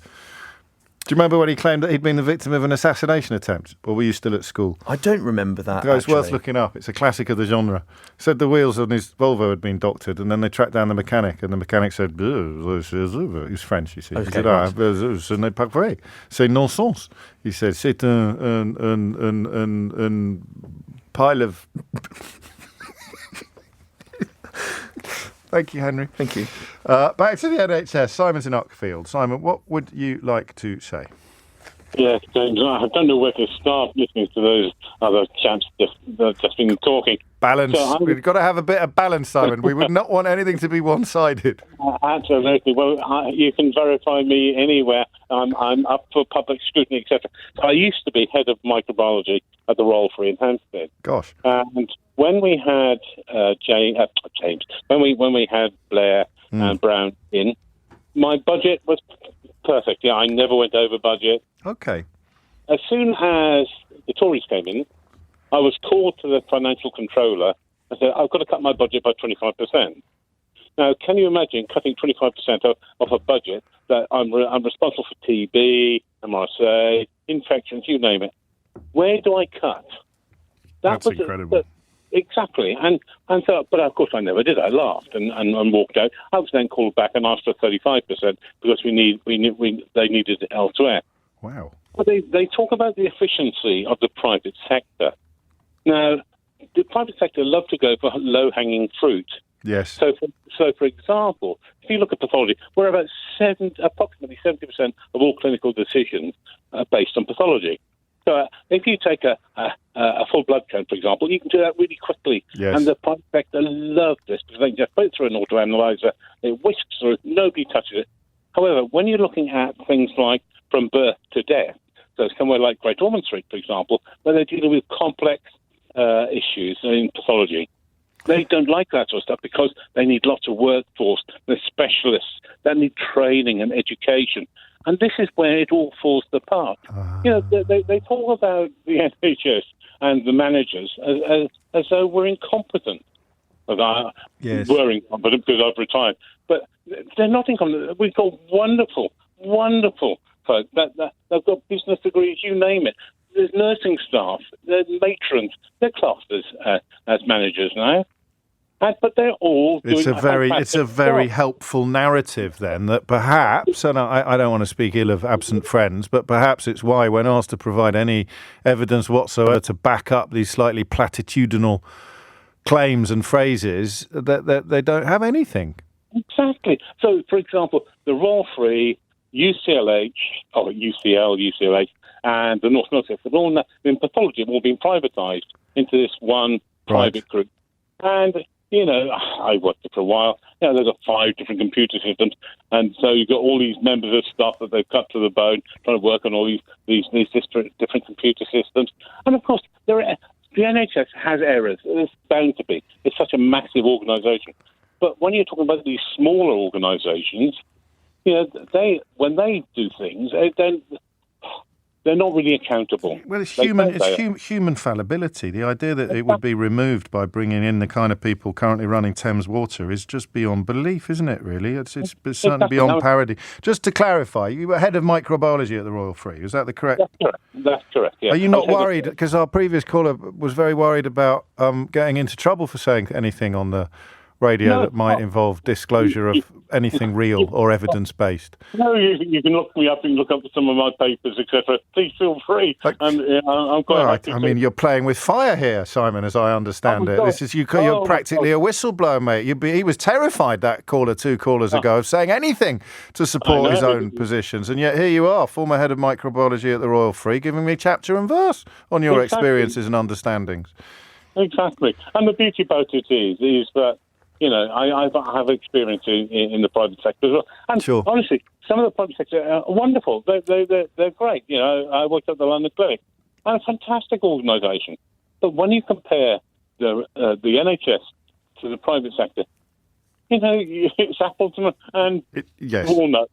The apples and walnuts. Apples and radishes, actually, Simon. There's a theme on today's programme. And there it is. Thank you. I guess. Thank you very much. It's 1 minute after 12. On your radio, on Global Player, and Play LBC. Leading Britain's conversation. This is LBC. From Global's newsroom, ministers are facing calls from a former health secretary to establish a royal commission on the future of the NHS. Sajid Javid's told LBC it's become impossible for politicians to have an honest discussion about reform. The health service will mark its 75th anniversary tomorrow. These people in London say it's important its future is safeguarded. Been using the NHS for many years and it's always been an extremely good service. I actually do think it needs to kind of be restructured a bit, potentially people paying a little bit for little bits and pieces. Without them, we wouldn't be nothing. We wouldn't be here. Average rates on a 5-year mortgage fix are now above 6% for the first time since last November. The number of mortgage products on the market also appears to be falling.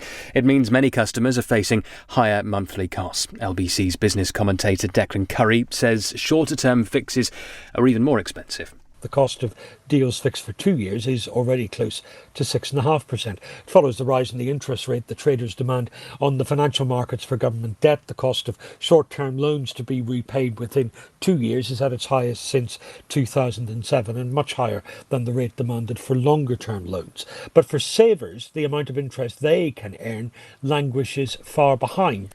NATO allies have agreed to extend Jens Stoltenberg's term as Secretary-General by a year. They had been struggling to rally around a successor. The Defence Secretary Ben Wallace had been linked with the role but lacked the necessary support from the US.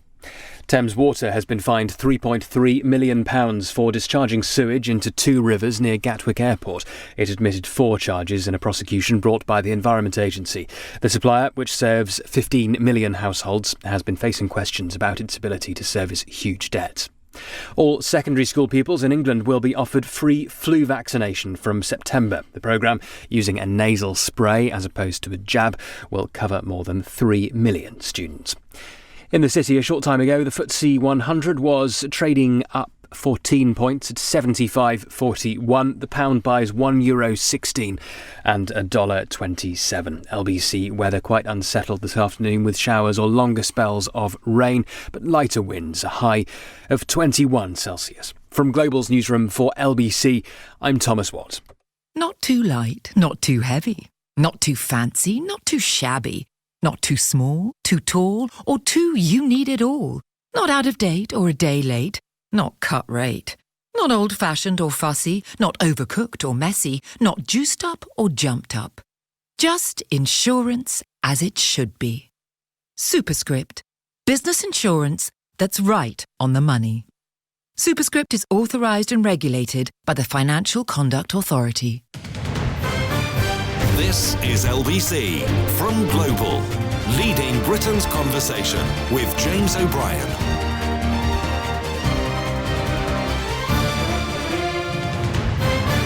It's 5 minutes after 12 and you're listening to James O'Brien on LBC. So, listen, I don't know how interested you are in my meanderings, the thought processes that determine what it is that we're going to discuss on air. Johnny Mercer gave an interview earlier, which was a little bit embarrassing, but compared to Tom Hunt on the newsagents yesterday, it wasn't really embarrassing at all. So I don't think we are going to return to the vexed territory of Rishi Sunak's personal wealth and whether or not it impacts upon his ability to understand what everybody else is going through, even as we learn of the 6% ceiling being breached by fixed-term mortgages, 5-year fixed-term mortgages. I read yesterday a lot of people are going for the variable rates, which involves taking a short-term pain, long-term gain hope. That's the gamble that the rates would come back down again. It's tricky. It really is. I wouldn't wish that scenario on anybody, and we will return to it. Also, as you heard in the news bulletin, there, Thames Water, a very business-minded company, fined £3.3 million for pumping sewage into the rivers, into two rivers indeed, the Gatwick Stream in Sussex and the River Mole in Surrey, killing more than 1,400 fish. That story's not going anywhere, is it? But I thought I'd do a slightly different one, because do you remember when we said we had to keep an eye on AI? Keep an eye on AI. That's a bit of a tongue twister, isn't it? We've got to keep an eye on AI.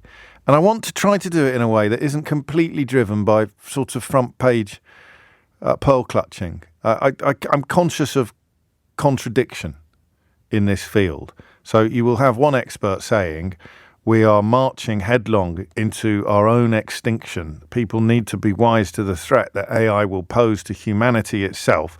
And then another expert, and I mean a proper expert, not like a Brexity expert, another expert will say, oh, do calm down, Jeremy. It's not that bad at all. So there does seem to be dispute. I think the weight of expertise is on the side of saying we're probably being a little bit too glib and complacent. But it's by no means what Emily Maitlis, of course, calls the Patrick Minford paradigm, which meant that during the run-up to the referendum, if you were trying to book someone to appear on a television or radio programme with a background in economics who thought that Brexit was an appalling idea, you had thousands to choose from.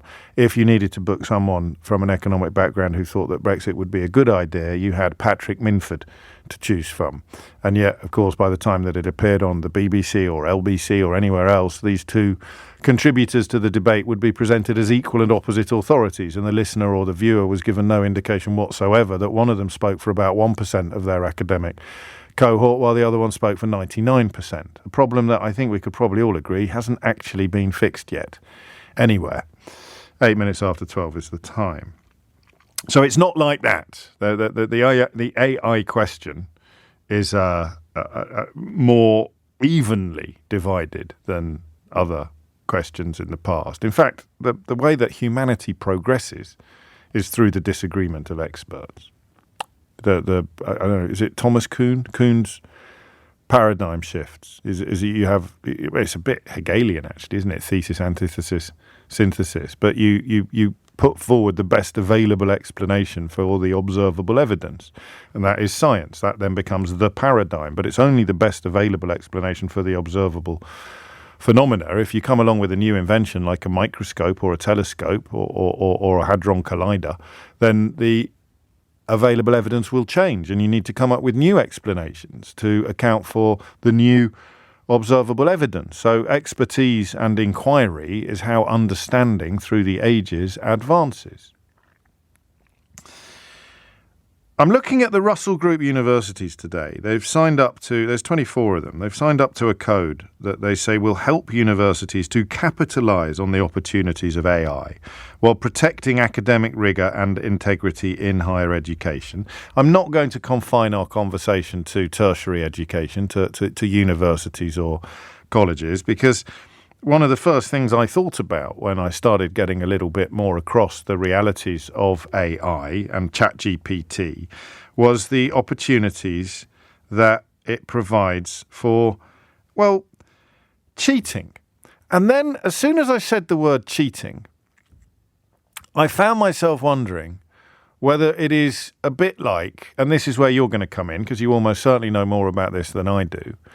I'm still not entirely clear on what ChatGPT does. I keep getting sent monologues that apparently are based on me, and they're quite good. So the computer presumably has the capacity to crunch lots of monologues that I've done.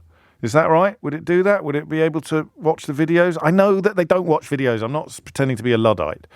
But they can conjure up a fairly convincing caricature is not quite the right word. Simulacrum. That's a lovely word. Simulacrum. How do you pronounce it? Simulacrum.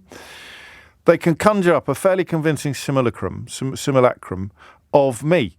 So you can say, ChatGPT, provide a monologue in the style of James O'Brien about the role of radishes in French breakfast cuisine, and it will actually come up with a fairly convincing few paragraphs that sound quite like me talking about the role of radishes in French breakfast cuisine.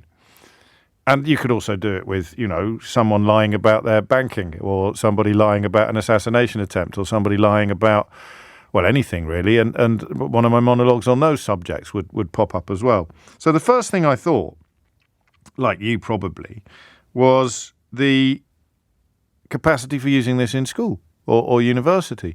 But the second thing I thought was that when I was probably the age my children are now, do you know what? I think I even thought this when I started working here. I was just in my 30s, early 30s. I think I used to get on my high horse about children taking calculators into exams. Did I? Or was that...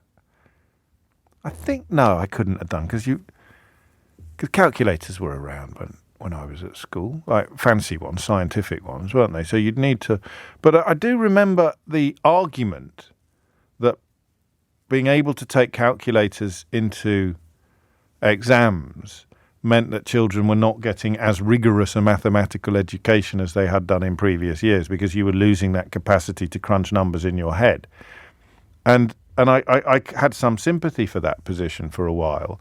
But then I thought, well, it's a bit like complaining about pens, because it means that kids aren't going to be able to use quills as effectively as they did in the past. Or it's a bit like complaining about, any technological advance changes what you need. Knowing stuff now, this is why Mystery Hour is so enjoyable. Just knowing stuff doesn't have the same relevance that it used to have, because you can find so much stuff out so quickly. So, the ability just to Google something. Should you be able to take phones? Maybe that was it. Should you be able to take phones into exam? But phones into... I can't even remember. I don't know why I'm talking about this. I'm only distracting you from the question that I'm going to get around to asking you in about 18 seconds' time. So that was my second thought. First thought, cheating. Second thought, well, really? Because the technology is available. You're going to be living your life in a world with ChatGPT. So why would your education involve exam conditions in which you pretend you haven't got it? Right? You see some logic in that. You're going to be living your life with Google. So what is the point of memorising every king and queen of England since 1066? William, Henry. I can't remember. So do you see? And yet I quite like knowing stuff. Anyway, that was a very personal distraction. Obviously concerns about plagiarism, bias and inaccuracy. Could you program another program to spot whether a program has actually plagiarized or inaccurately reprised something that had been previously written, not by the student whose work that you're marking? They're also going to train staff to advise students on the use of AI new assessment methods likely to emerge to reduce the risk of cheating. That would just be ChatGPT, check this and tell me whether or not they've cheated. They're like a plagiarism test. It'd be quite straightforward, I would have thought.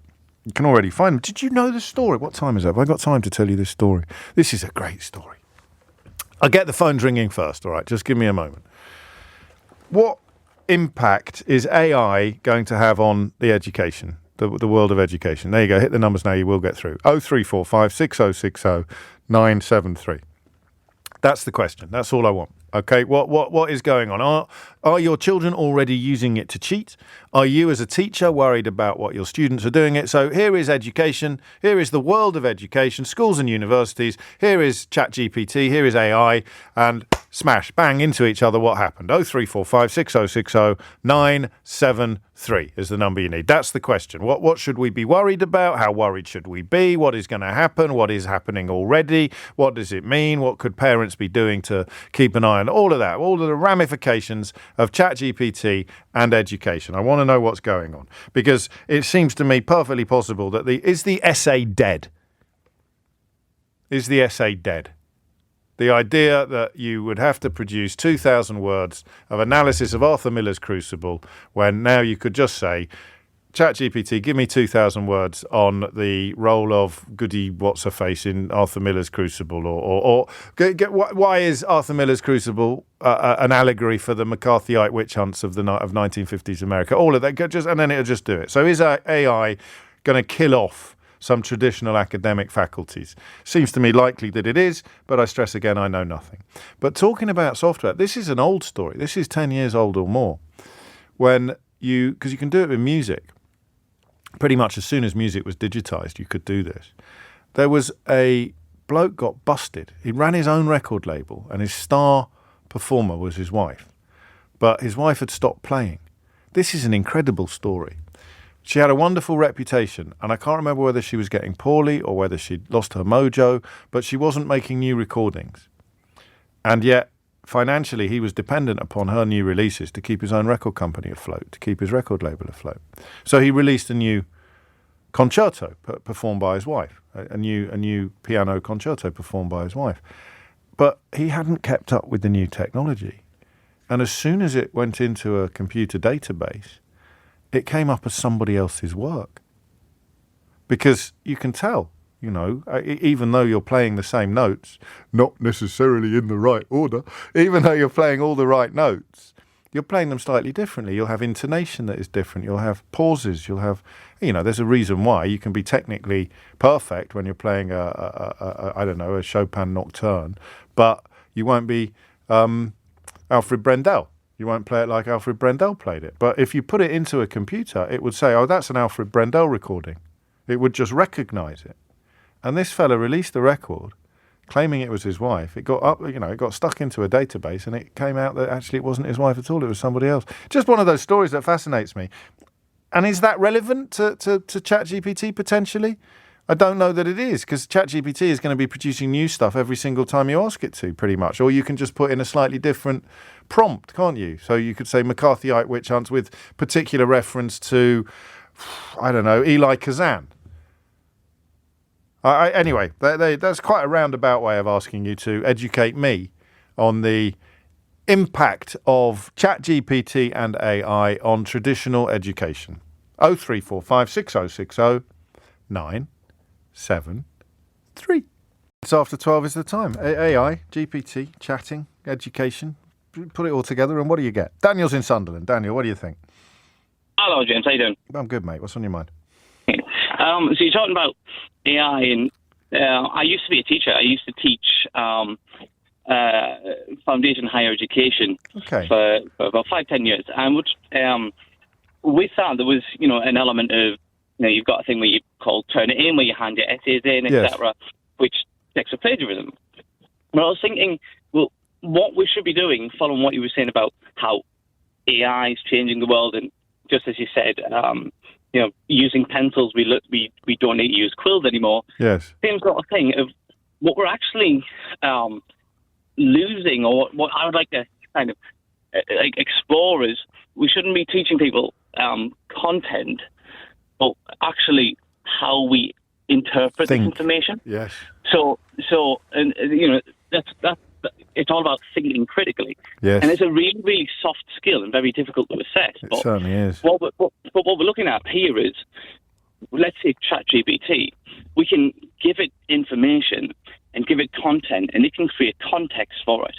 And so we can kind of lose our short-term memory and give it some information that if we need to ask it something around a particular context, we can just get that back.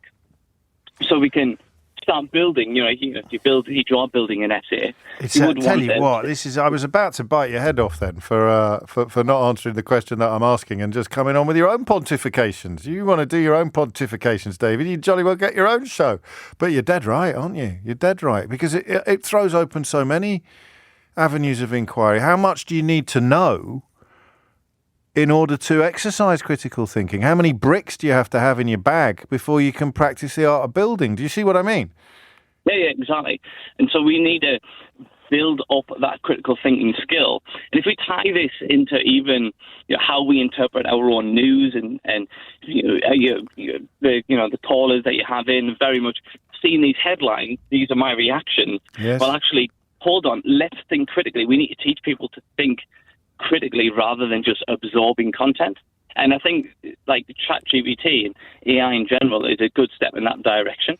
Well, it might be. I mean, it not obviously or necessarily, because what you're suggesting is that ChatGPT replaces memorizing effectively, aren't you? It replaces the need. It removes the need to memorize. But I think I'm thinking of literature, and I think that in order to write a really good essay about a writer, you need to know more than chunks of the text. You need to. Well, no, that's right. So I actually use ChatGPT in my current job quite a bit. What is your current job? Do you mind me asking? I create virtual reality learning content. Okay, cool. And I would argue that virtual reality 10 years is the same conversation 10 years ago is the same conversation that we're having now. Well, hang on. What was virtual reality going to replace, though? So you would be able to essentially have training that you would have offshore. Yeah. But in a safe environment, so you could, instead of having to spend millions of pounds on sending people offshore, Location. you would actually.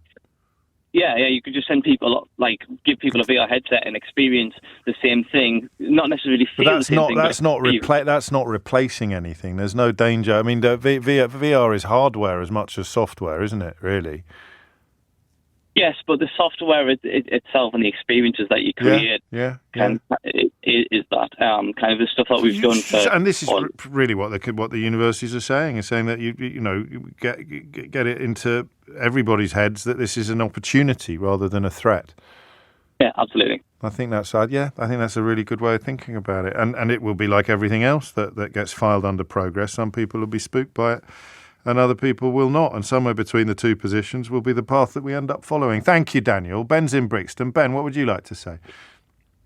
Hi, James. Hello, Ben. So you could be talking to an AI-created telephone conversation right now. You wouldn't know it.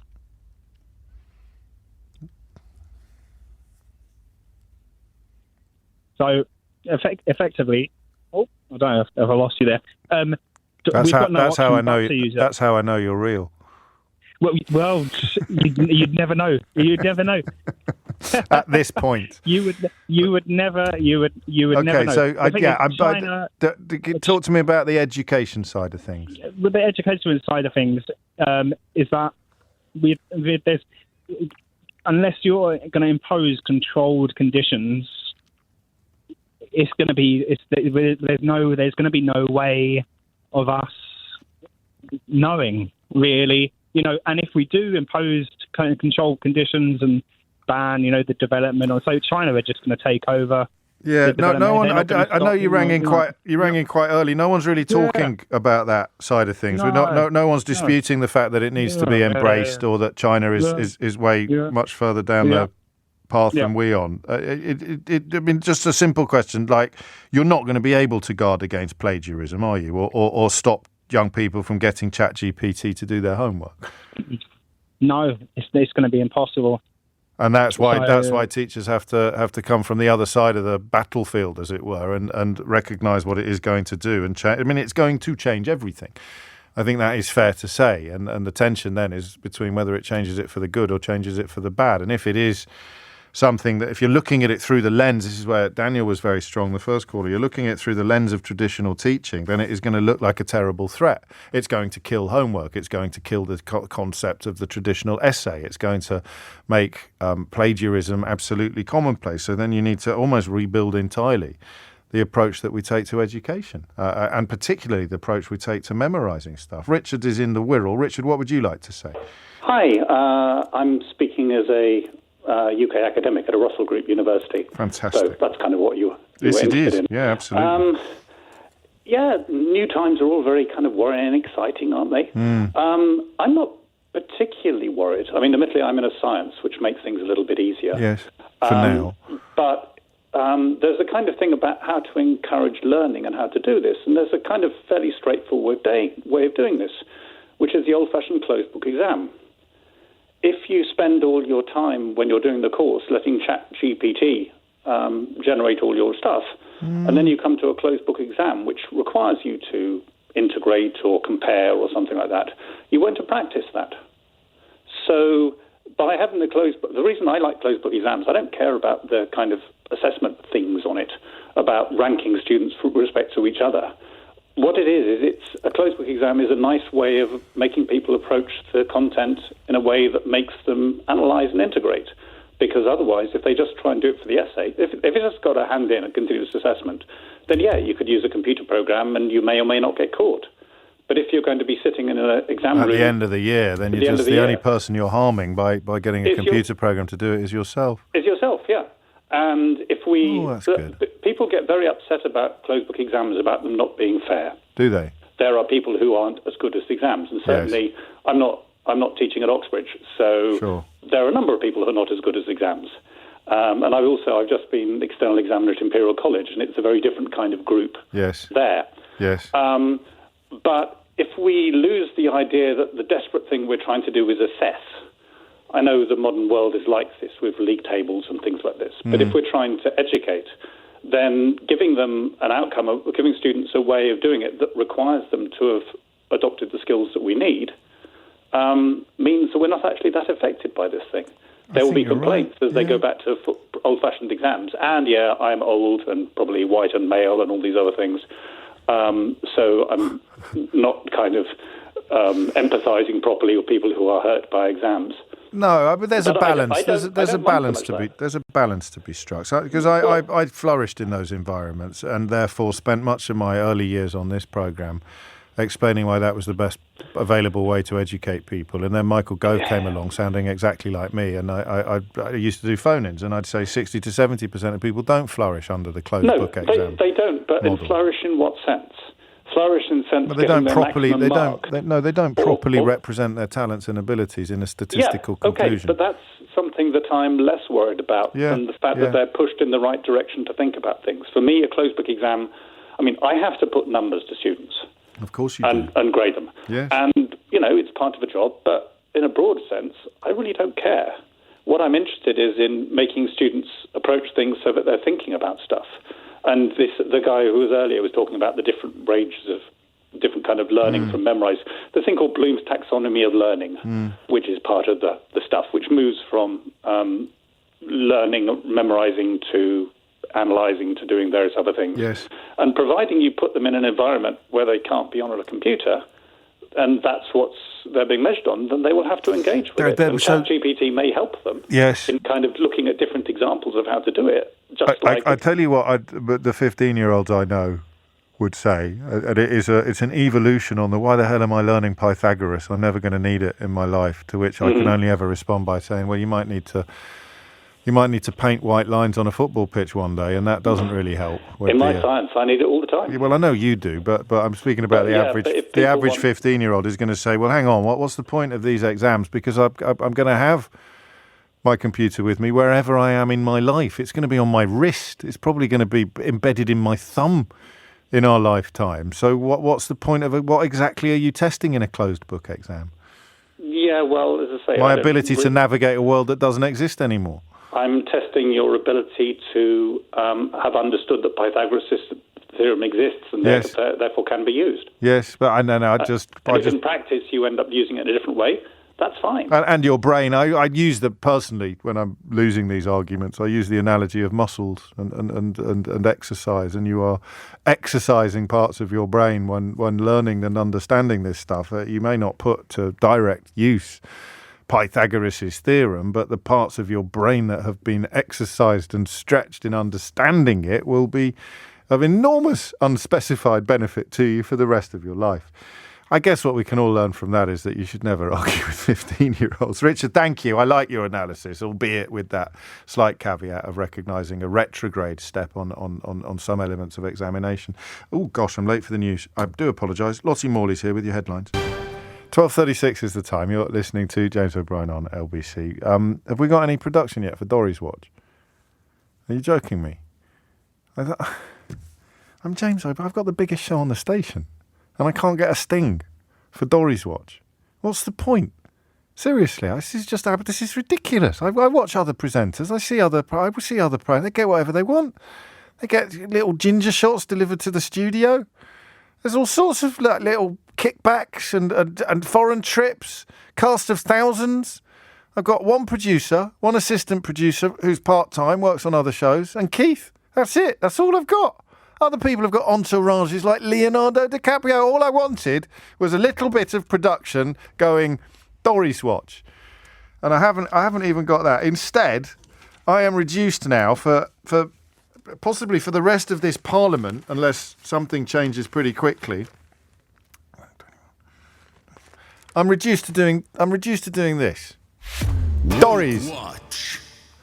It is now 25 days since Nadine Dorries vowed to resign as an MP with immediate effect.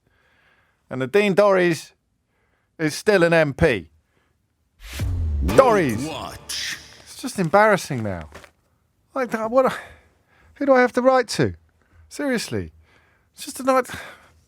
Anyway, can I get ChatGPT to do it? Someone has asked ChatGPT to provide 100 words in the style of moi on radish sorting in a Lincolnshire vegetable processing factory. So if you're not familiar with this, here's an idea for you. Here is an opportunity for you to get an idea of just how good this stuff already is. Because remember, it's getting better every month. In the style of me, but not written by me. In the heart of Lincolnshire's verdant countryside, amidst the symphony of rustling leaves and the scent of earth, lies a bustling vegetable processing factory.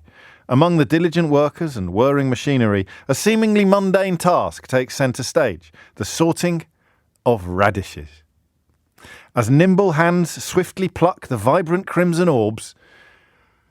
What can I say?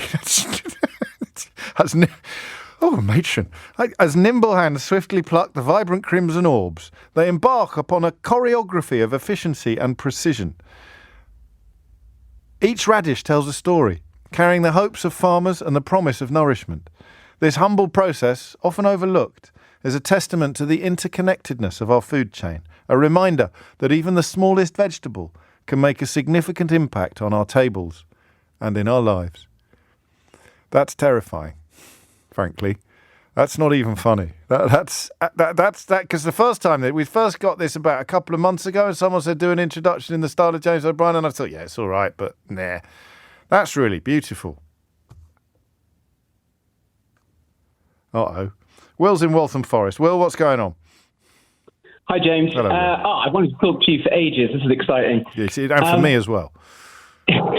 So I currently work in education in AI. Okay. I work for an ed tech company. And prior to that, I was a maths teacher and a head of maths. I taught maths in and around London state schools for about 6 years. Okay. And I'm really interested in generative tools and generative AI, obviously, since the explosion in January. And it's not a type of artificial intelligence that we use in my company.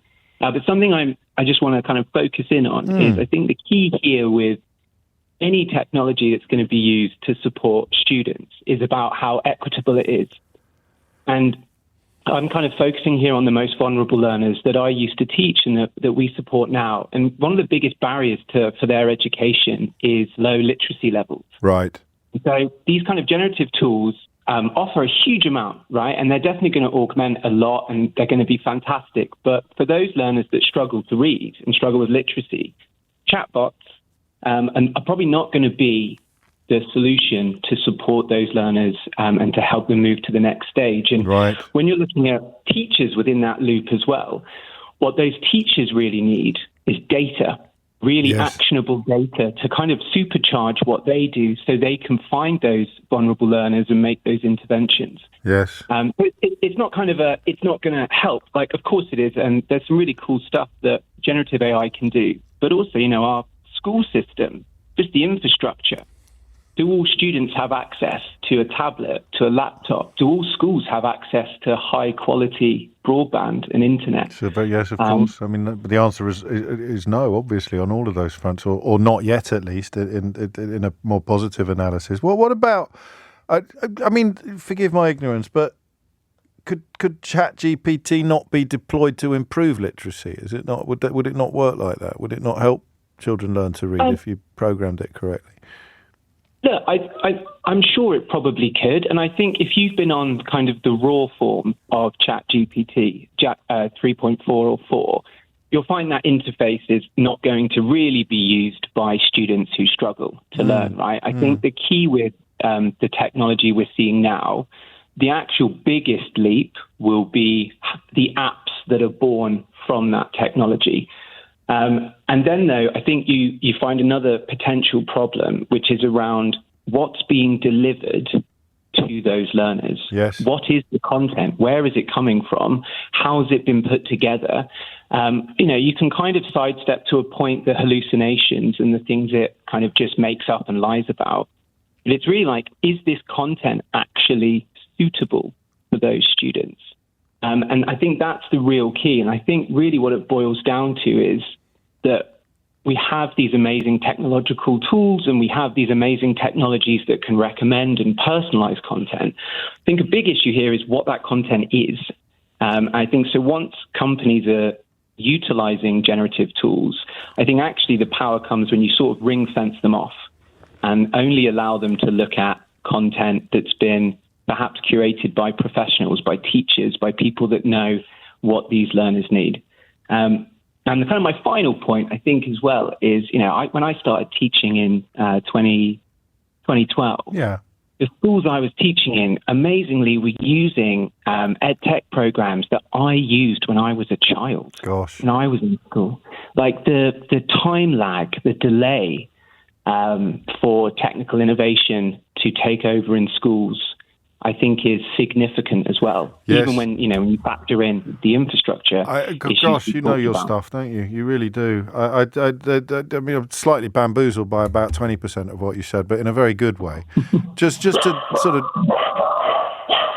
James, just on cue, my dog went insane. Is that a real dog? What was the last bit? Is that a real dog?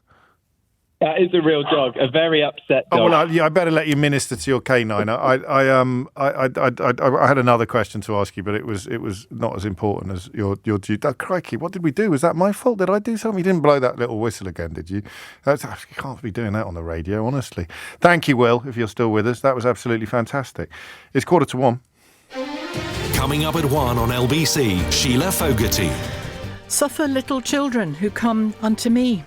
It seems Immigration Minister Robert Jenrick needs to go back to Sunday school. Sheila Fogarty on LBC. Not too light, not too heavy, not too fancy, not too shabby, not too small, too tall, or too you need it all. Not out of date or a day late, not cut rate. Not old-fashioned or fussy, not overcooked or messy, not juiced up or jumped up. Just insurance as it should be. Superscript. Business insurance that's right on the money. Superscript is authorised and regulated by the Financial Conduct Authority. Got your mates round tonight? Grab 2 Co-op Stone-Baked pizzas and 4 Budweisers for just £6, or £5 if you're a Co-op member. So go on, grab a slice of this bargain. Pick up from your local Co-op today. Selected products ends 18th of July, subject to availability. Online prices may vary. Member price valid in store only. Please drink responsibly. The London Bath Company, for bathrooms designed and installed the way they should be. For your free bathroom design, find your nearest showroom at thelondonbath.co.uk. If I need an eye test, I don't go to Specsavers. One thing you won't see at Specsavers is me. Do I go? Yes! No. Me, I don't go to Specsavers. Nor you, Spike? Should have gone to Specsavers. Nah. Hi, Specsavers, here for your eye test. They come to me instead. Come in, kettle's on. Thank you. If you can't go to Specsavers unaccompanied, we could come to you. See if you're eligible at specsavers.co.uk/home visits. Looking for ways to use less fuel? At Esso, we can help. Small changes we can make today can start to help win the energy challenges we all face. Like your choice of fuel, making the fuel you buy go further, and even finding alternatives to using it in the first place. We call this thoughtful driving. The journey won't be easy, but we want to start it with you. Not what you're expecting to hear from a fuel company. Well, at Esso, we think it's time that changed. Search Esso Thoughtful Driving for changes we can all start to make today. I never thought of myself as the giving type, but I guess I am. I give my elderly neighbour's dog a walk every night, despite its barking being my alarm clock every morning. And I give blood when I can, because it helps combat cancer. It takes an hour and saves lives, like my mum's, who was here long enough to see her grandson take his first steps. Kaya! Coming! And she's still here. If you're the giving type, join the thousands of us giving blood every day. Book now at blood.co.uk. Got your mates round tonight? Grab 2 Co-op Stone-Baked pizzas and 4 Budweisers for just £6. Or £5 if you're a Co-op member. So go on, grab a slice of this bargain. Pick up from your local Co-op today. Selected products ends 18th of July, subject to availability. Online prices may vary. Member price valid in store only. Please drink responsibly. Leading Britain's conversation. LBC with James O'Brien. Stop getting ChatGPT to write limericks about radishes. This is a very serious radio programme that tackles all the major issues of the moment, you naughty people, honestly. So if you're just joining us and you've been distracted by probably the daftest story of the last few days, Nigel Farage's bank account was not closed for political reasons, but due to a lack of funds, the BBC has reported. I've ever told you that story. So what I suspect has happened here with Farage is he doesn't want, because he's such a great enemy of the establishment, a champion of ordinary people, he doesn't want a normal bank card like you've got or I've got, like a Santander card or a First Direct card or something like that. He wants a fancy card, so like a private bank card or a posh bank. He wants a Coots card because he's such a man of the people. So he doesn't want a NatWest, he wants a Coots.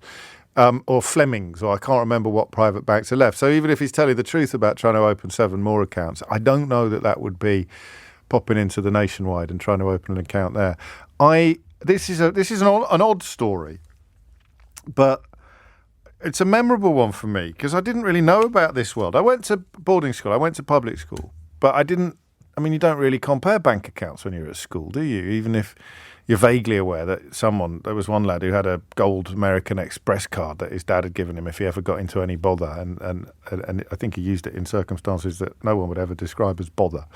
But when I first became a gossip columnist, and I went out with other gossip columnists, and when the bill came, there was about 5 of us, and we went to split the bill at the end of dinner. I didn't know about banks like this. So they were much richer kids than me. They were lovely lads, but they were much richer than me. I didn't know that until dinner, the bill.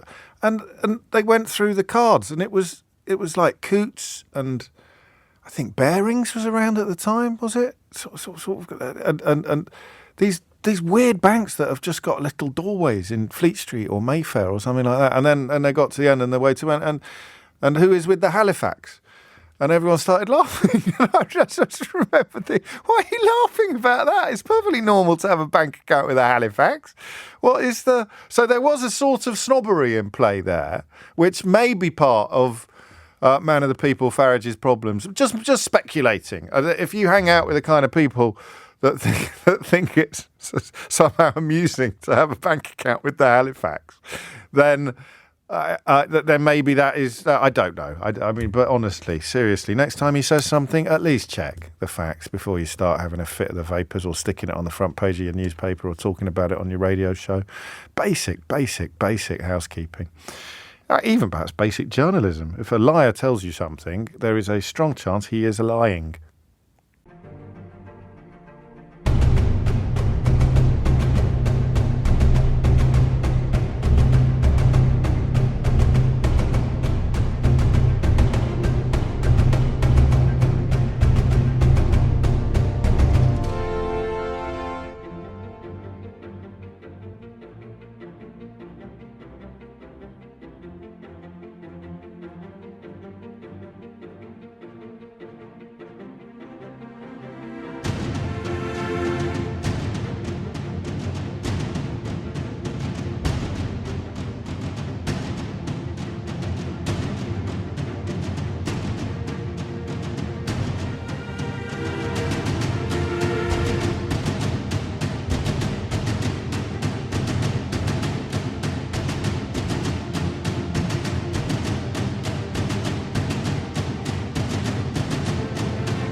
Write that down.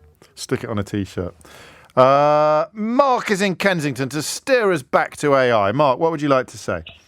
Yeah, I think it kind of goes back to something that your last caller was saying about, some kids don't have access to the technology. Yes. I think the thing that we forget is that training all of this AI, it costs millions and millions of pounds, of dollars.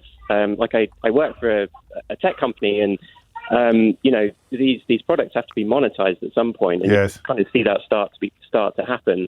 And at some point, it's gonna be the people who can afford to use ChatGPT to do their homework versus the people who can't. So eventually, you think the portcullis will come down? All the people currently using it to write limericks about radishes or get 100 words in the style of James O'Brien on the subject of Nadine Dorries' newspaper column, or do you think all of that's going to stop at some point, or they'll still be able to use the early versions, but the absolute bang up to date stuff will cost money? Yeah, absolutely, and you can see that the military is obviously going to have the smartest stuff, and then it's going to go down from there, isn't it? And the more you can afford to pay, the big tech companies are the ones that can spend all of this money on the training data and the processing power and everything else. Yeah. But it's the non-profits and the governmental organisations and everyone else, the schools and so on, like they can't afford to do that, and so they're always going to be beholden to whatever the tech companies want to charge for it, really. Well, it's your field, not mine, but Twitter's free. Yeah, Facebook's free. But then you're the product, right? So yeah. you sign up and the advertising becomes the moneymaker, whereas that's a lot harder to do with stuff that's generated content. Yeah. They're starting to figure that out. Microsoft has got Bing, and they're starting to try and monetize it. But it's a very different model. And what if they don't figure that out and it becomes, you can see ChatGPT has, like, Microsoft is offering it as a charged service in Azure and all of these things. And so they're going to eventually, either you get cut off or you only get, the free tier or whatever. Yeah, okay, so that's a thought. But I think I'm either more ignorant or less pessimistic than you, or both. I think that it is the sort of technology that would be fairly universally available. I hope so. But then your question back to me will be, how are they going to make money then? How are they going to justify the investment? Yeah, exactly that. And it's been a huge investment. These companies can't just keep pouring the money in without showing some kind of return. Mm. And will it kill the essay in the traditional form, do you think? It's a great question. I'm not sure you could ever kill the essay. No. But, I think that's just a skill for life, I guess. Let's hope so. I still live my life like an essay crisis. It's absolutely pathetic, but I've obviously reached an age now where I'm never going to get the hang of being a proper grown-up. Thank you, Mark. Jez is in Saltburn by the Sea. Jez, what would you like to say? Hi, James. Hello. I think I can blend the last two calls, actually. Fantastic. The ethics of AI, they suggest that AI should not be allowed to replace humans. But I'm not entirely on board with the realistic nature of that. I think it's a bit naive. Presently in schools, we are using AI. We are using machine learning to guide students. The machine learning packages we buy into in maths, they make questions more difficult for able students. They reduce difficulty for less able students. Right. They then adjust it again to try and encourage the less able students to improve their scores and so on. And this is just the first iteration. Yes.